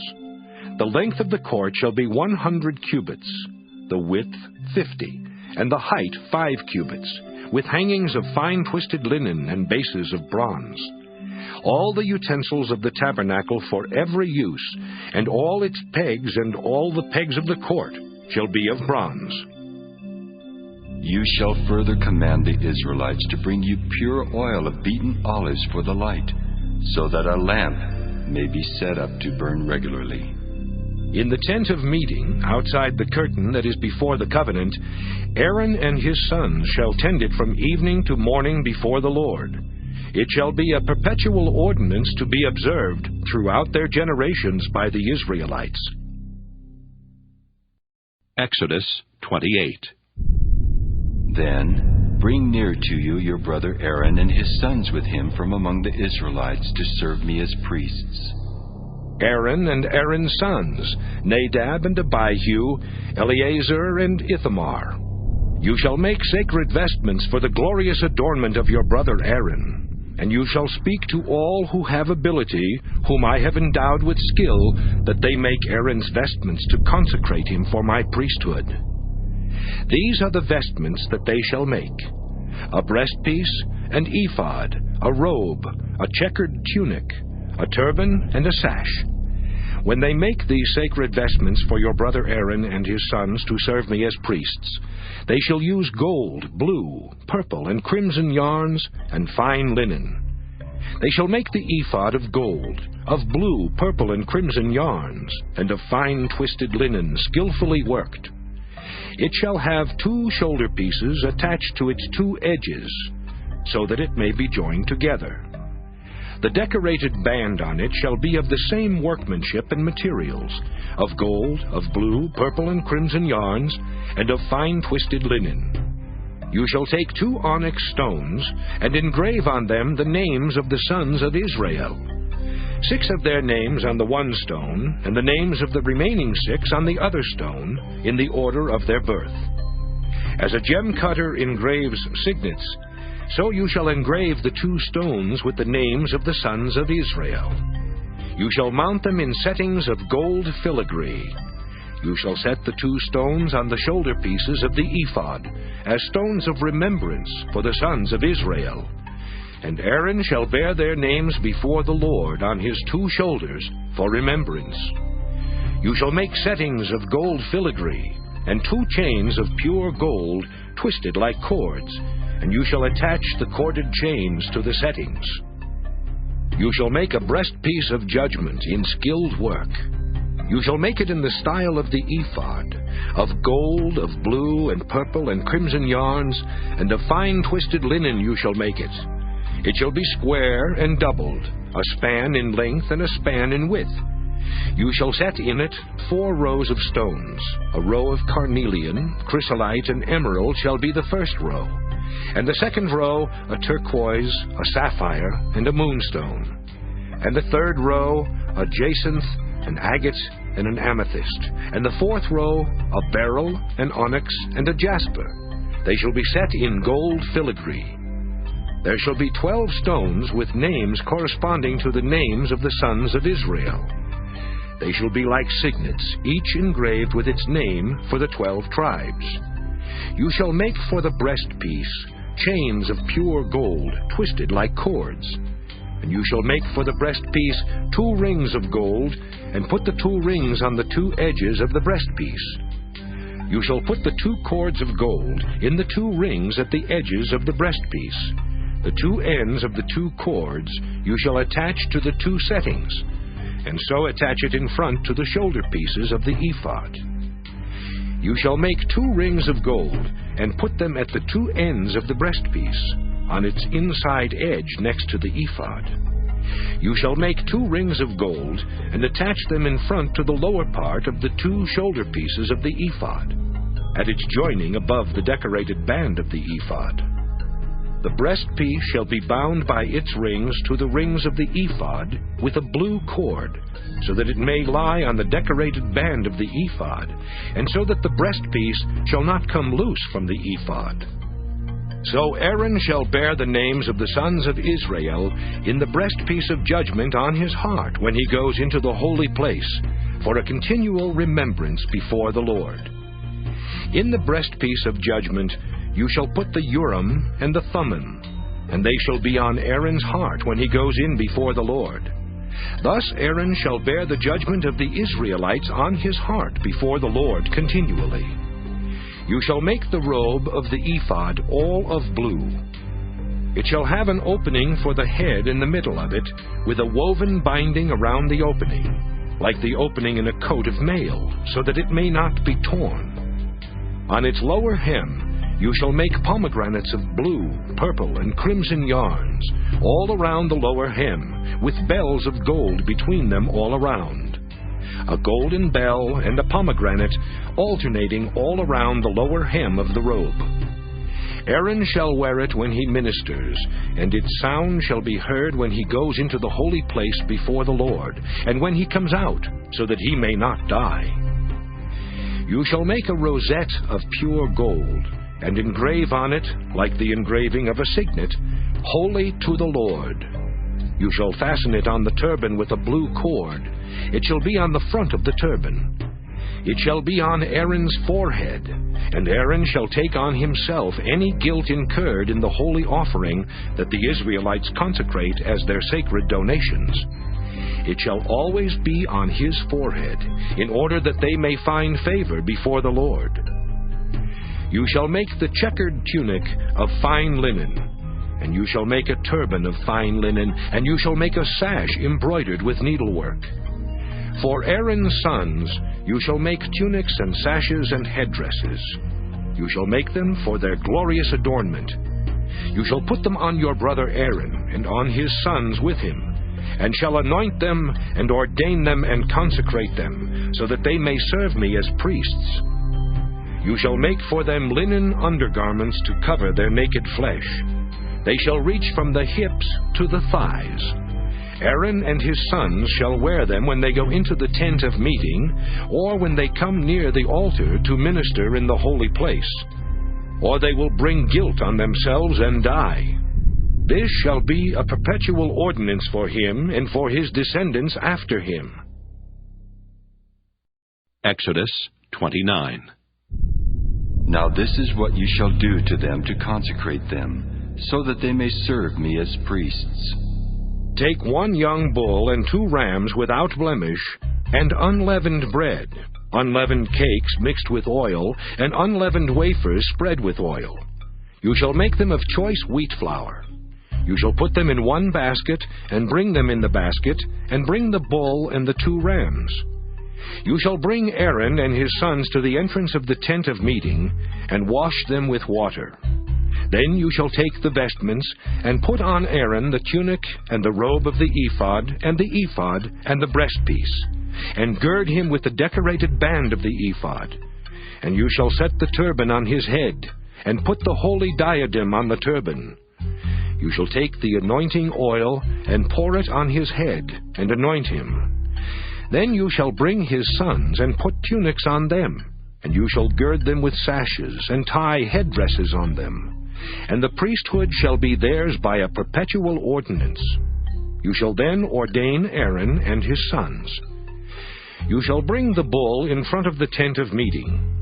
Aaron and his sons shall lay their hands on the head of the bull, and you shall slaughter the bull before the Lord at the entrance of the tent of meeting, and shall take some of the blood of the bull, and put it on the horns of the altar with your finger. And all the rest of the blood you shall pour out at the base of the altar. You shall take all the fat that covers the entrails, and the appendage of the liver, and the 2 kidneys with the fat that is on them, and turn them into smoke on the altar. But the flesh of the bull, and its skin, and its dung, you shall burn with fire outside the camp. It is a sin offering. Then you shall take 1 of the rams, and Aaron and his sons shall lay their hands on the head of the ram, and you shall slaughter the ram, and shall take its blood, and dash it against all sides of the altar. Then you shall cut the ram into its parts, and wash its entrails and its legs, and put them with its parts and its head, and turn the whole ram into smoke on the altar. It is a burnt offering to the Lord. It is a pleasing odor, an offering by fire to the Lord. You shall take the other ram, and Aaron and his sons shall lay their hands on the head of the ram, and you shall slaughter the ram, and take some of its blood, and put it on the lobe of Aaron's right ear, and on the lobes of the right ears of his sons, and on the thumbs of their right hands, and on the big toes of their right feet, and dash the rest of the blood against all sides of the altar. Then you shall take some of the blood that is on the altar, and some of the anointing oil, and sprinkle it on Aaron and his vestments, and on his sons and his sons' vestments with him. Then he and his vestments shall be holy, as well as his sons and his sons' vestments. You shall also take the fat of the ram, the fat tail, the fat that covers the entrails, the appendage of the liver, the 2 kidneys with the fat that is on them, and the right thigh, for it is a ram of ordination. And 1 loaf of bread, 1 cake of bread made with oil, and 1 wafer, out of the basket of unleavened bread that is before the Lord. And you shall place all these on the palms of Aaron, and on the palms of his sons, and raise them as an elevation offering before the Lord. Then you shall take them from their hands, and turn them into smoke on the altar on top of the burnt offering of pleasing odor before the Lord. It is an offering by fire to the Lord. You shall take the breast of the ram of Aaron's ordination, and raise it as an elevation offering before the Lord, and it shall be your portion. You shall consecrate the breast that was raised as an elevation offering, and the thigh that was raised as an elevation offering from the ram of ordination, from that which belonged to Aaron and his sons. These things shall be a perpetual ordinance for Aaron and his sons from the Israelites, for this is an offering, and it shall be an offering by the Israelites from their sacrifice of offerings of well-being, their offering to the Lord. The sacred vestments of Aaron shall be passed on to his sons after him. They shall be anointed in them and ordained in them.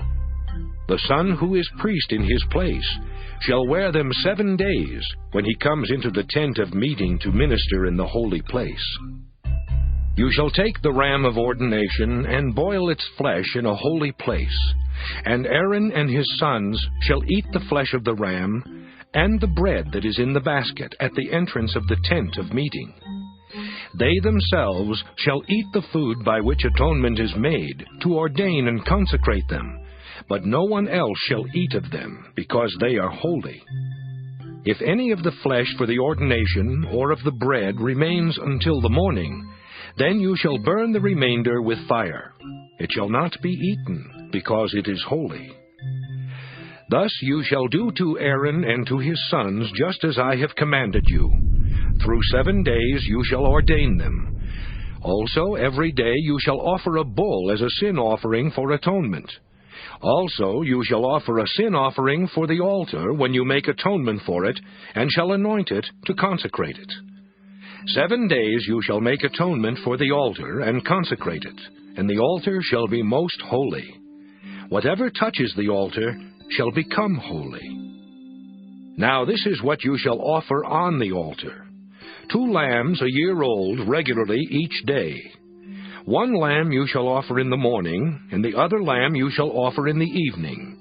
And with the first lamb 1/10 of a measure of choice flour mixed with 1/4 of a hin of beaten oil, and 1/4 of a hin of wine for a drink offering. And the other lamb you shall offer in the evening, and shall offer with it a grain offering and its drink offering, as in the morning, for a pleasing odor, an offering by fire to the Lord. It shall be a regular burnt offering throughout your generations at the entrance of the tent of meeting before the Lord, where I will meet with you to speak to you there. I will meet with the Israelites there, and it shall be sanctified by my glory. I will consecrate the tent of meeting and the altar. Aaron also and his sons I will consecrate to serve me as priests. I will dwell among the Israelites, and I will be their God. And they shall know that I am the Lord their God, who brought them out of the land of Egypt, that I might dwell among them. I am the Lord their God. Exodus 30. You shall make an altar on which to offer incense. You shall make it of acacia wood. It shall be 1 cubit long, and 1 cubit wide. It shall be square, and shall be 2 cubits high. Its horns shall be of 1 piece with it. You shall overlay it with pure gold, its top and its sides all around, and its horns. And you shall make for it a molding of gold all around. And you shall make 2 golden rings for it.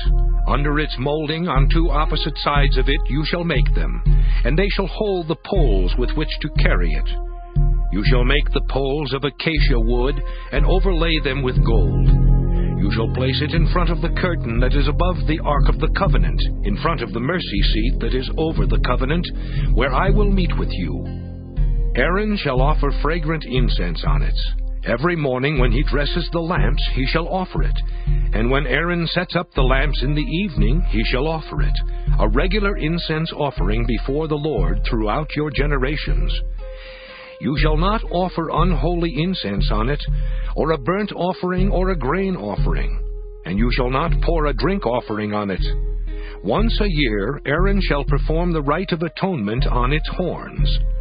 Throughout your generations he shall perform the atonement for it once a year with the blood of the atoning sin offering.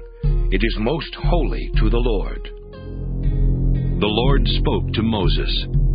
When you take a census of the Israelites to register them, at registration all of them shall give a ransom for their lives to the Lord, so that no plague may come upon them for being registered. This is what each one who is registered shall give. Half a shekel according to the shekel of the sanctuary. The shekel is 20 gerahs. Half a shekel is an offering to the Lord. Each one who is registered, from 20 years old and upward, shall give the Lord's offering. The rich shall not give more, and the poor shall not give less than the half shekel, when you bring this offering to the Lord to make atonement for your lives. You shall take the atonement money from the Israelites, and shall designate it for the service of the tent of meeting. Before the Lord it will be a reminder to the Israelites of the ransom given for your lives. The Lord spoke to Moses. You shall make a bronze basin with a bronze stand for washing.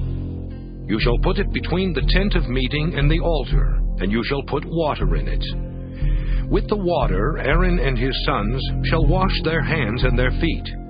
When they go into the tent of meeting, or when they come near the altar to minister, to make an offering by fire to the Lord, they shall wash with water, so that they may not die.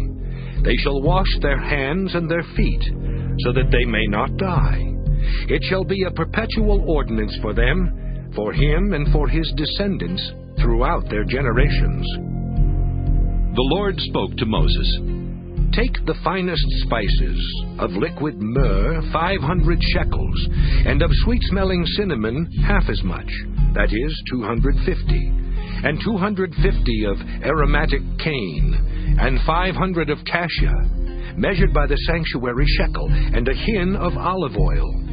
And you shall make of these a sacred anointing oil, blended as by the perfumer. It shall be a holy anointing oil. With it you shall anoint the tent of meeting, and the ark of the covenant, and the table and all its utensils, and the lampstand and its utensils, and the altar of incense, and the altar of burnt offering with all its utensils, and the basin with its stand. You shall consecrate them, so that they may be most holy. Whatever touches them will become holy. You shall anoint Aaron and his sons, and consecrate them in order that they may serve me as priests. You shall say to the Israelites, This shall be my holy anointing oil throughout your generations. It shall not be used in any ordinary anointing of the body, and you shall make no other like it in composition. It is holy, and it shall be holy to you. Whoever compounds any like it, or whoever puts any of it on an unqualified person, shall be cut off from the people. The Lord said to Moses, Take sweet spices, stacte, and onycha and galbanum, sweet spices, with pure frankincense, an equal part of each, and make an incense blended as by the perfumer, seasoned with salt, pure and holy. And you shall beat some of it into powder, and put part of it before the covenant in the tent of meeting, where I shall meet with you. It shall be for you most holy. When you make incense according to this composition, you shall not make it for yourselves. It shall be regarded by you as holy to the Lord. Whoever makes any like it to use as perfume shall be cut off from the people.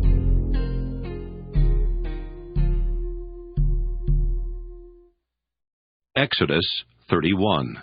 The Lord spoke to Moses. See, I have called by name Bezalel, son of Uri, son of Hur, of the tribe of Judah. And I have filled him with divine spirit, with ability, intelligence, and knowledge in every kind of craft, to devise artistic designs, to work in gold, silver, and bronze, in cutting stones for setting, and in carving wood, in every kind of craft. Moreover, I have appointed with him Oholiab, son of Ahisamach, of the tribe of Dan. And I have given skill to all the skillful, so that they may make all that I have commanded you, the tent of meeting, and the ark of the covenant, and the mercy seat that is on it, and all the furnishings of the tent, the table and its utensils, and the pure lampstand with all its utensils, and the altar of incense, and the altar of burnt offering with all its utensils, and the basin with its stand, and the finely worked vestments, the holy vestments for the priest Aaron, and the vestments of his sons for their service as priests, and the anointing oil and the fragrant incense for the holy place. They shall do just as I have commanded you. The Lord said to Moses, You yourself are to speak to the Israelites. You shall keep my Sabbaths, for this is a sign between me and you throughout your generations, given in order that you may know that I, the Lord, sanctify you. You shall keep the Sabbath, because it is holy for you. Everyone who profanes it shall be put to death. Whoever does any work on it shall be cut off from among the people. 6 days shall work be done, but the seventh day is a Sabbath of solemn rest, holy to the Lord. Whoever does any work on the Sabbath day shall be put to death. Therefore the Israelites shall keep the Sabbath, observing the Sabbath throughout their generations as a perpetual covenant. It is a sign forever between me and the people of Israel, that in 6 days the Lord made heaven and earth, and on the 7th day he rested and was refreshed. When God finished speaking with Moses on Mount Sinai, he gave him the 2 tablets of the covenant, tablets of stone written with the finger of God. Exodus 32. When the people saw that Moses delayed to come down from the mountain, the people gathered around Aaron and said to him, Come, make gods for us who shall go before us. As for this Moses, the man who brought us up out of the land of Egypt, we do not know what has become of him. Aaron said to them, Take off the gold rings that are on the ears of your wives, your sons, and your daughters, and bring them to me. So all the people took off the gold rings from their ears and brought them to Aaron. He took the gold from them, formed it in a mold, and cast an image of a calf, and they said, These are your gods, O Israel, who brought you up out of the land of Egypt. When Aaron saw this, he built an altar before it, and Aaron made proclamation and said, Tomorrow shall be a festival to the Lord. They rose early the next day, and offered burnt offerings, and brought sacrifices of well-being, and the people sat down to eat and drink, and rose up to revel. The Lord said to Moses, Go down at once. Your people whom you brought up out of the land of Egypt have acted perversely. They have been quick to turn aside from the way that I commanded them. They have cast for themselves an image of a calf, and have worshipped it, and sacrificed to it, and said, These are your gods, O Israel, who brought you up out of the land of Egypt. The Lord said to Moses, I have seen this people, how stiff-necked they are. Now let me alone, so that my wrath may burn hot against them, and I may consume them. And of you I will make a great nation. But Moses implored the Lord his God, and said, O Lord, why does your wrath burn hot against your people, whom you brought out of the land of Egypt with great power and with a mighty hand? Why should the Egyptians say it was with evil intent that he brought them out, to kill them in the mountains and to consume them from the face of the earth? Turn from your fierce wrath. Change your mind and do not bring disaster on your people. Remember Abraham, Isaac, and Israel, your servants, how you swore to them by your own self, saying to them, I will multiply your descendants like the stars of heaven, and all this land that I have promised I will give to your descendants, and they shall inherit it forever. And the Lord changed his mind about the disaster that he planned to bring on his people. Then Moses turned and went down from the mountain, carrying the 2 tablets of the covenant in his hands, tablets that were written on both sides, written on the front and on the back. The tablets were the work of God, and the writing was the writing of God, engraved upon the tablets. When Joshua heard the noise of the people as they shouted, he said to Moses, There is a noise of war in the camp. But he said, It is not the sound made by victors, or the sound made by losers. It is the sound of revelers that I hear. As soon as he came near the camp and saw the calf and the dancing, Moses' anger burned hot, and he threw the tablets from his hands and broke them at the foot of the mountain. He took the calf that they had made, burned it with fire, ground it to powder, scattered it on the water, and made the Israelites drink it. Moses said to Aaron, What did this people do to you, that you have brought so great a sin upon them? And Aaron said, Do not let the anger of my Lord burn hot. You know the people, that they are bent on evil. They said to me, Make us gods who shall go before us. As for this Moses, the man who brought us up out of the land of Egypt, we do not know what has become of him. So I said to them, Whoever has gold, take it off. So they gave it to me, and I threw it into the fire, and out came this calf. When Moses saw that the people were running wild, for Aaron had let them run wild to the derision of their enemies, then Moses stood in the gate of the camp and said, Who is on the Lord's side? Come to me! And all the sons of Levi gathered around him. He said to them, Thus says the Lord, the God of Israel, Put your sword on your side, each of you. Go back and forth from gate to gate throughout the camp, and each of you kill your brother, your friend, and your neighbor. The sons of Levi did as Moses commanded, and about 3,000 of the people fell on that day. Moses said, "Today you have ordained yourselves for the service of the Lord, each one at the cost of a son or a brother, and so have brought a blessing on yourselves this day." On the next day Moses said to the people, "You have sinned a great sin, but now I will go up to the Lord. Perhaps I can make atonement for your sin." So Moses returned to the Lord and said, "Alas, this people has sinned a great sin. They have made for themselves gods of gold. But now, if you will only forgive their sin. But if not, blot me out of the book that you have written." But the Lord said to Moses, "Whoever has sinned against me, I will blot out of my book. But now go, lead the people to the place about which I have spoken to you. See, my angel shall go in front of you. Nevertheless, when the day comes for punishment, I will punish them for their sin." Then the Lord sent a plague on the people, because they made the calf, the one that Aaron made. Exodus 33. The Lord said to Moses, "Go, leave this place, you and the people whom you have brought up out of the land of Egypt, and go to the land of which I swore to Abraham, Isaac, and Jacob, saying, 'To your descendants I will give it.' I will send an angel before you, and I will drive out the Canaanites, the Amorites, the Hittites, the Perizzites, the Hivites, and the Jebusites. Go up to a land flowing with milk and honey, but I will not go up among you, or I would consume you on the way, for you are a stiff-necked people." When the people heard these harsh words, they mourned, and no one put on ornaments, for the Lord had said to Moses, "Say to the Israelites, 'You are a stiff-necked people. If for a single moment I should go up among you, I would consume you. So now take off your ornaments, and I will decide what to do to you.'" Therefore the Israelites stripped themselves of their ornaments from Mount Horeb onward. Now Moses used to take the tent and pitch it outside the camp, far off from the camp. He called it the tent of meeting.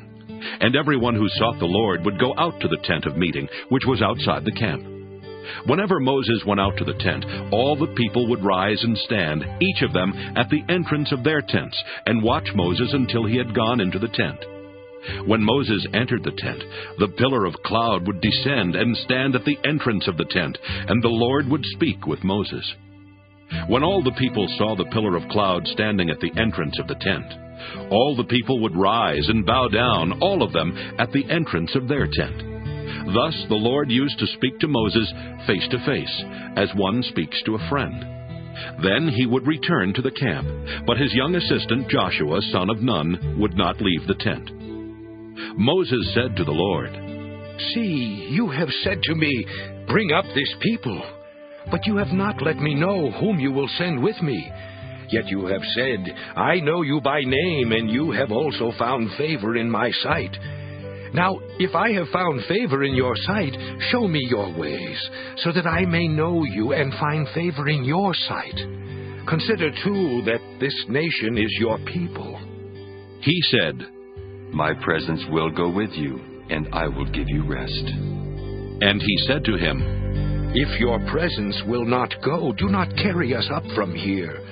For how shall it be known that I have found favor in your sight, I and your people, unless you go with us? In this way we shall be distinct, I and your people, from every people on the face of the earth." The Lord said to Moses, "I will do the very thing that you have asked, for you have found favor in my sight, and I know you by name." Moses said, "Show me your glory, I pray."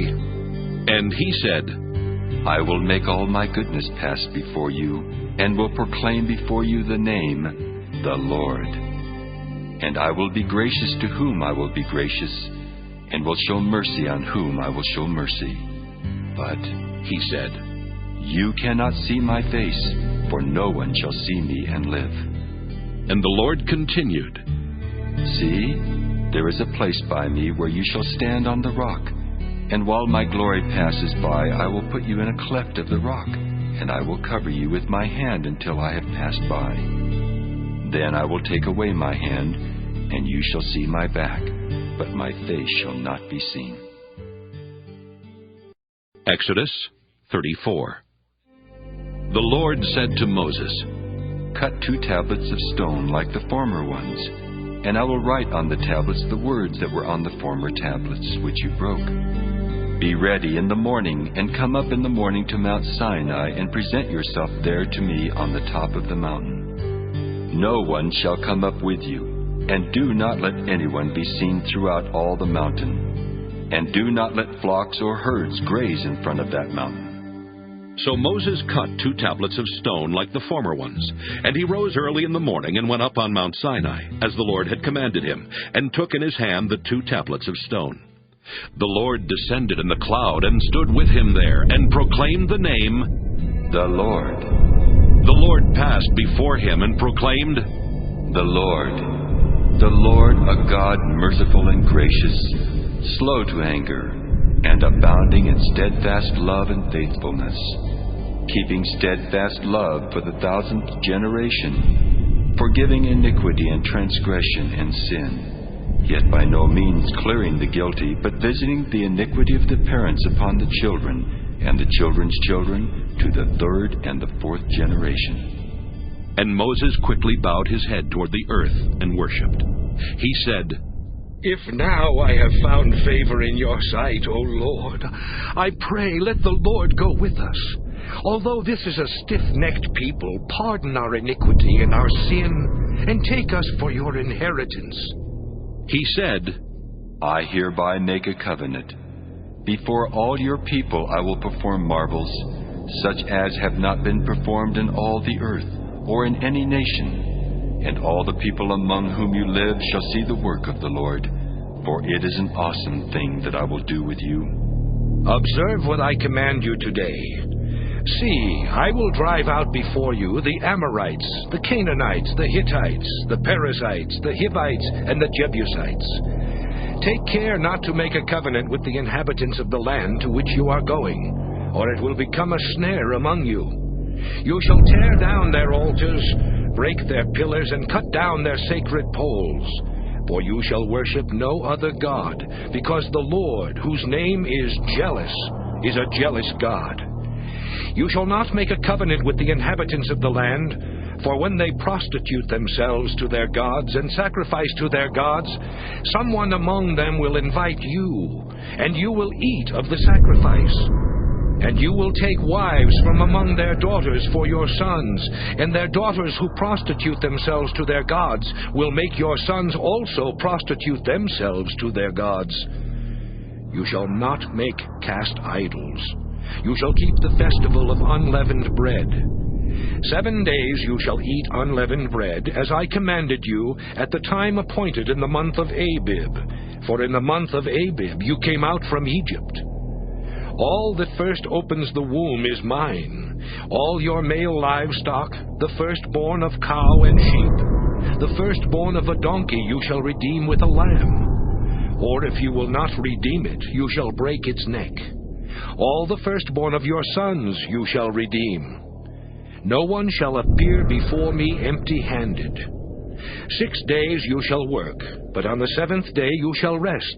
Even in plowing time and in harvest time you shall rest. You shall observe the festival of weeks, the first fruits of wheat harvest, and the festival of ingathering at the turn of the year. 3 times in the year all your males shall appear before the Lord God, the God of Israel. For I will cast out nations before you, and enlarge your borders. No one shall covet your land when you go up to appear before the Lord your God 3 times in the year. You shall not offer the blood of my sacrifice with leaven, and the sacrifice of the festival of the Passover shall not be left until the morning. The best of the first fruits of your ground you shall bring to the house of the Lord your God. You shall not boil a kid in its mother's milk. The Lord said to Moses, Write these words. In accordance with these words I have made a covenant with you and with Israel. He was there with the Lord 40 days and 40 nights. He neither ate bread nor drank water. And he wrote on the tablets the words of the covenant, the 10 Commandments. Moses came down from Mount Sinai. As he came down from the mountain with the 2 tablets of the covenant in his hand, Moses did not know that the skin of his face shone because he had been talking with God. When Aaron and all the Israelites saw Moses, the skin of his face was shining, and they were afraid to come near him. But Moses called to them, and Aaron and all the leaders of the congregation returned to him, and Moses spoke with them. Afterward, all the Israelites came near, and he gave them in commandment all that the Lord had spoken with him on Mount Sinai. When Moses had finished speaking with them, he put a veil on his face. But whenever Moses went in before the Lord to speak with him, he would take the veil off until he came out. And when he came out and told the Israelites what he had been commanded, the Israelites would see the face of Moses, that the skin of his face was shining, and Moses would put the veil on his face again until he went in to speak with him. Exodus 35. Moses assembled all the congregation of the Israelites and said to them, "These are the things that the Lord has commanded you to do. 6 days shall work be done, but on the 7th day you shall have a holy Sabbath of solemn rest to the Lord. Whoever does any work on it shall be put to death. You shall kindle no fire in all your dwellings on the Sabbath day." Moses said to all the congregation of the Israelites, "This is the thing that the Lord has commanded. Take from among you an offering to the Lord. Let whoever is of a generous heart bring the Lord's offering: gold, silver, and bronze, blue, purple, and crimson yarns, and fine linen, goat's hair, tanned ram's skins, and fine leather, acacia wood, oil for the light, spices for the anointing oil and for the fragrant incense, and onyx stones and gems to be set in the ephod and the breastpiece. All who are skillful among you shall come and make all that the Lord has commanded: the tabernacle, its tent and its covering, its clasps and its frames, its bars, its pillars and its bases, the ark with its poles, the mercy seat and the curtain for the screen, the table with its poles and all its utensils, and the bread of the presence, the lampstand also for the light, with its utensils and its lamps, and the oil for the light, and the altar of incense with its poles, and the anointing oil, and the fragrant incense, and the screen for the entrance of the tabernacle, the altar of burnt offering with its grating of bronze, its poles, and all its utensils, the basin with its stand, the hangings of the court, its pillars and its bases, and a screen for the gate of the court, the pegs of the tabernacle and the pegs of the court, and their cords, the finely worked vestments for ministering in the holy place, the holy vestments for the priest Aaron, and the vestments of his sons for their service as priests. Then all the congregation of the Israelites withdrew from the presence of Moses. And they came, every one whose heart was stirred, and every one whose spirit was willing, and brought the Lord's offering to be used for the tent of meeting, and for all its service, and for the sacred vestments. So they came, both men and women. All who were of a willing heart brought brooches and earrings and signet rings and pendants, all sorts of gold objects, every one bringing an offering of gold to the Lord. And everyone who possessed blue or purple or crimson yarn, or fine linen, or goat's hair, or tanned ram skins, or fine leather, brought them. Everyone who could make an offering of silver or bronze brought it as the Lord's offering. And everyone who possessed acacia wood of any use in the work brought it. All the skillful women spun with their hands, and brought what they had spun in blue and purple and crimson yarns and fine linen. All the women whose hearts moved them to use their skill spun the goat's hair. And the leaders brought onyx stones and gems to be set in the ephod and the breastpiece, and spices and oil for the light, and for the anointing oil, and for the fragrant incense. All the Israelite men and women, whose hearts made them willing to bring anything for the work that the Lord had commanded by Moses to be done, brought it as a freewill offering to the Lord. Then Moses said to the Israelites, See, the Lord has called by name Bezalel, son of Uri, son of Hur, of the tribe of Judah. He has filled him with divine spirit, with skill, intelligence, and knowledge in every kind of craft, to devise artistic designs, to work in gold, silver, and bronze, in cutting stones for setting, and in carving wood in every kind of craft. And he has inspired him to teach, both him and Aholiab, son of Ahisamach, of the tribe of Dan. He has filled them with skill to do every kind of work done by an artisan, or by a designer, or by an embroiderer in blue, purple, and crimson yarns, and in fine linen, or by a weaver, by any sort of artisan or skilled designer. Exodus 36. Bezalel and Aholiab and every skillful one to whom the Lord has given skill and understanding to know how to do any work in the construction of the sanctuary shall work in accordance with all that the Lord has commanded.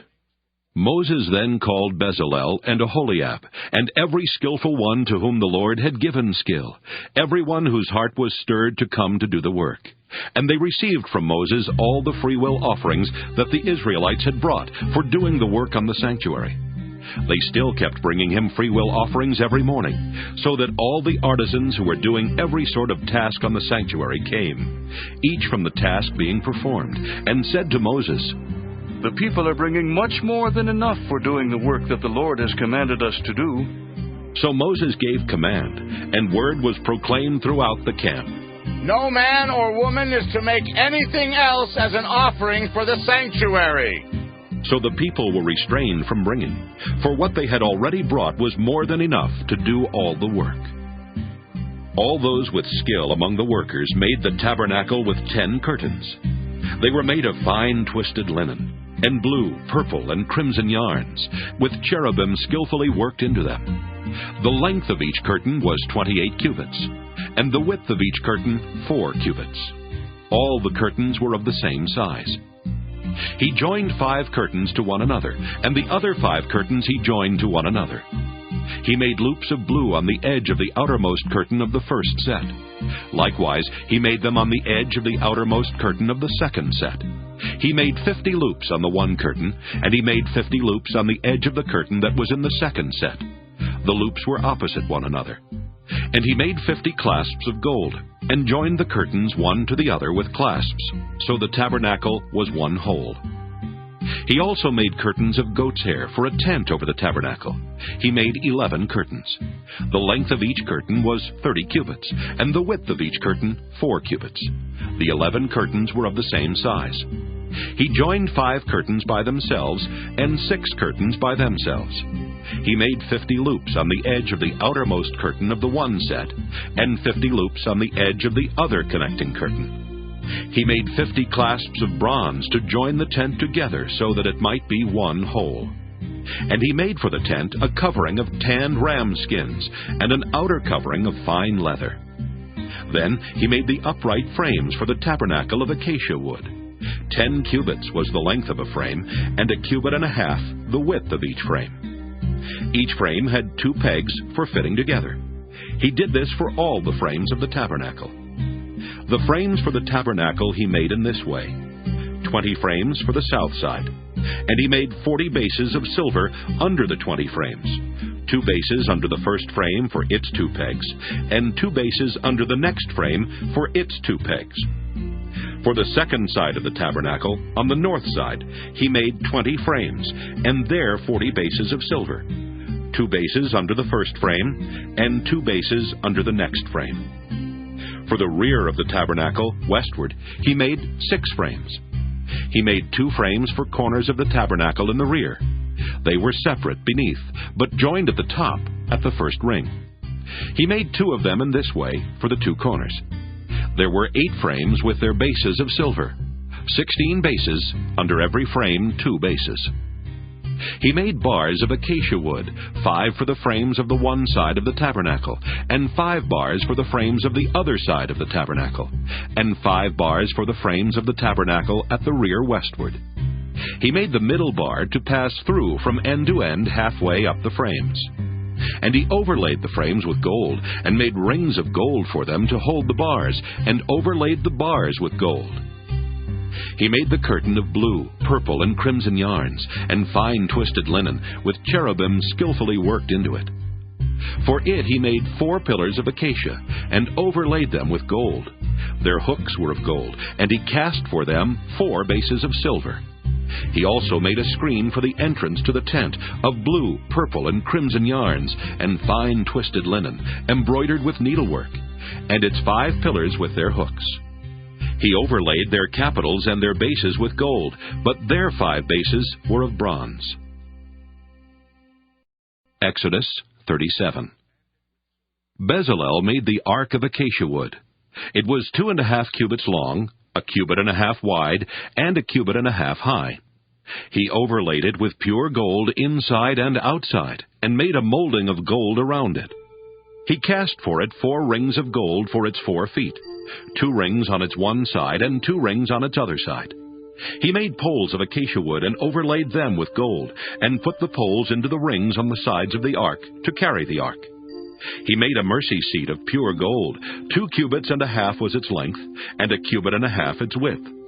He made 2 cherubim of hammered gold. At the 2 ends of the mercy seat he made them, 1 cherub at the one end, and 1 cherub at the other end. Of one piece with the mercy seat he made the cherubim at its 2 ends. The cherubim spread out their wings above, overshadowing the mercy seat with their wings. They faced one another. The faces of the cherubim were turned toward the mercy seat. He also made the table of acacia wood, 2 cubits long, 1 cubit wide, and 1.5 cubits high. He overlaid it with pure gold, and made a molding of gold around it. He made around it a rim 1 handbreadth wide, and made a molding of gold around the rim. He cast for it 4 rings of gold, and fastened the rings to the 4 corners at its 4 legs. The rings that held the poles used for carrying the table were close to the rim.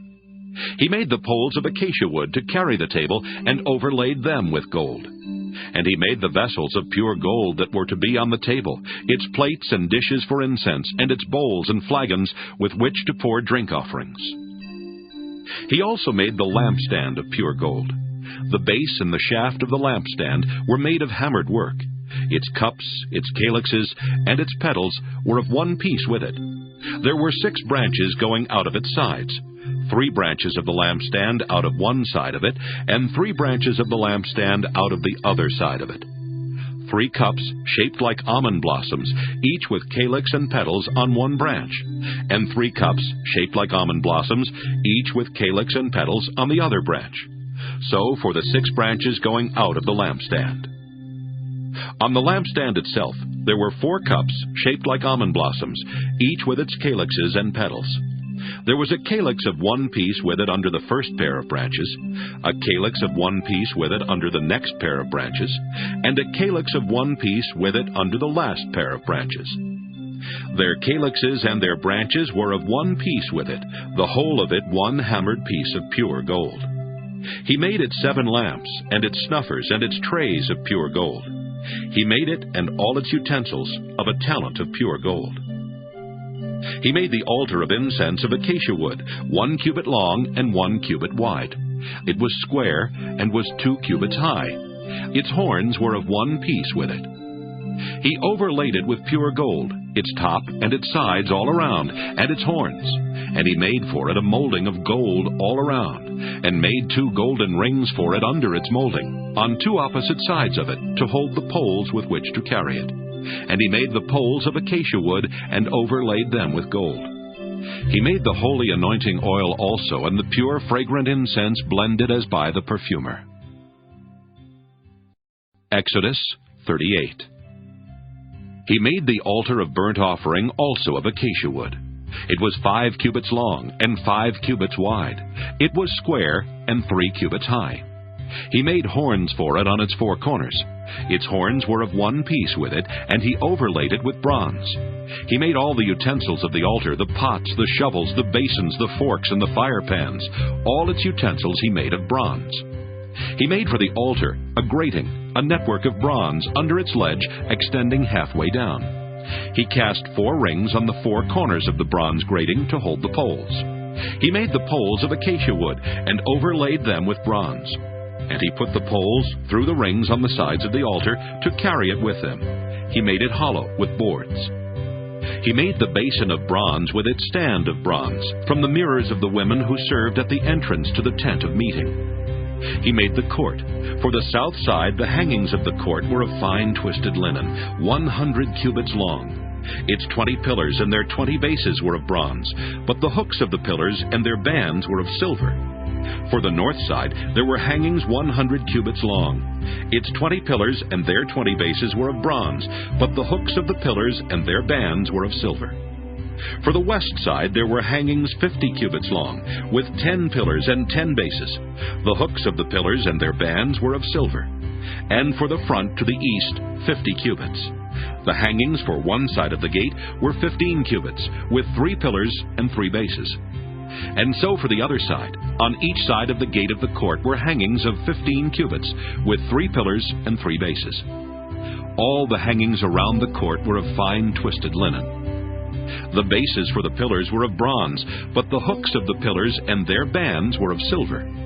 The overlaying of their capitals was also of silver, and all the pillars of the court were banded with silver.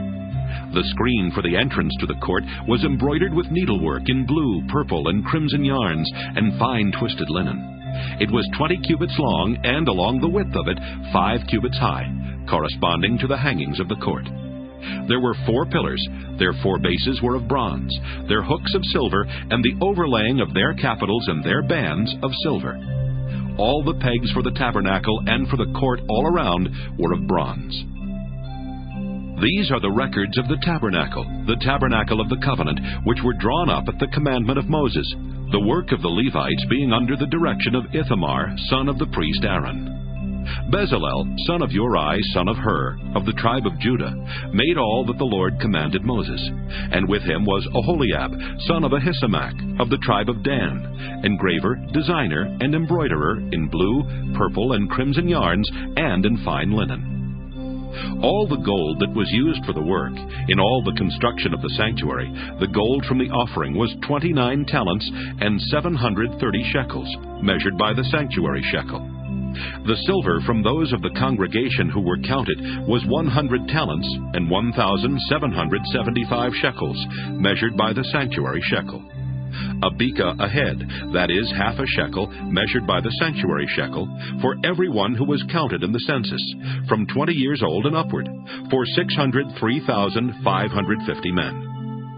The 100 talents of silver were for casting the bases of the sanctuary and the bases of the curtain, 100 bases for the 100 talents, a talent for a base. Of the 1,775 shekels he made hooks for the pillars, and overlaid their capitals, and made bands for them. The bronze that was contributed was 70 talents, and 2,400 shekels. With it he made the bases for the entrance of the tent of meeting, the bronze altar, and the bronze grating for it, and all the utensils of the altar, the bases all around the court, and the bases of the gate of the court, all the pegs of the tabernacle, and all the pegs around the court. Exodus 39. Of the blue, purple, and crimson yarns they made finely worked vestments, for ministering in the holy place. They made the sacred vestments for Aaron, as the Lord had commanded Moses. He made the ephod of gold, of blue, purple, and crimson yarns, and of fine twisted linen. Gold leaf was hammered out and cut into threads to work into the blue, purple, and crimson yarns, and into the fine twisted linen in skilled design. They made for the ephod shoulder pieces, joined to it at its 2 edges.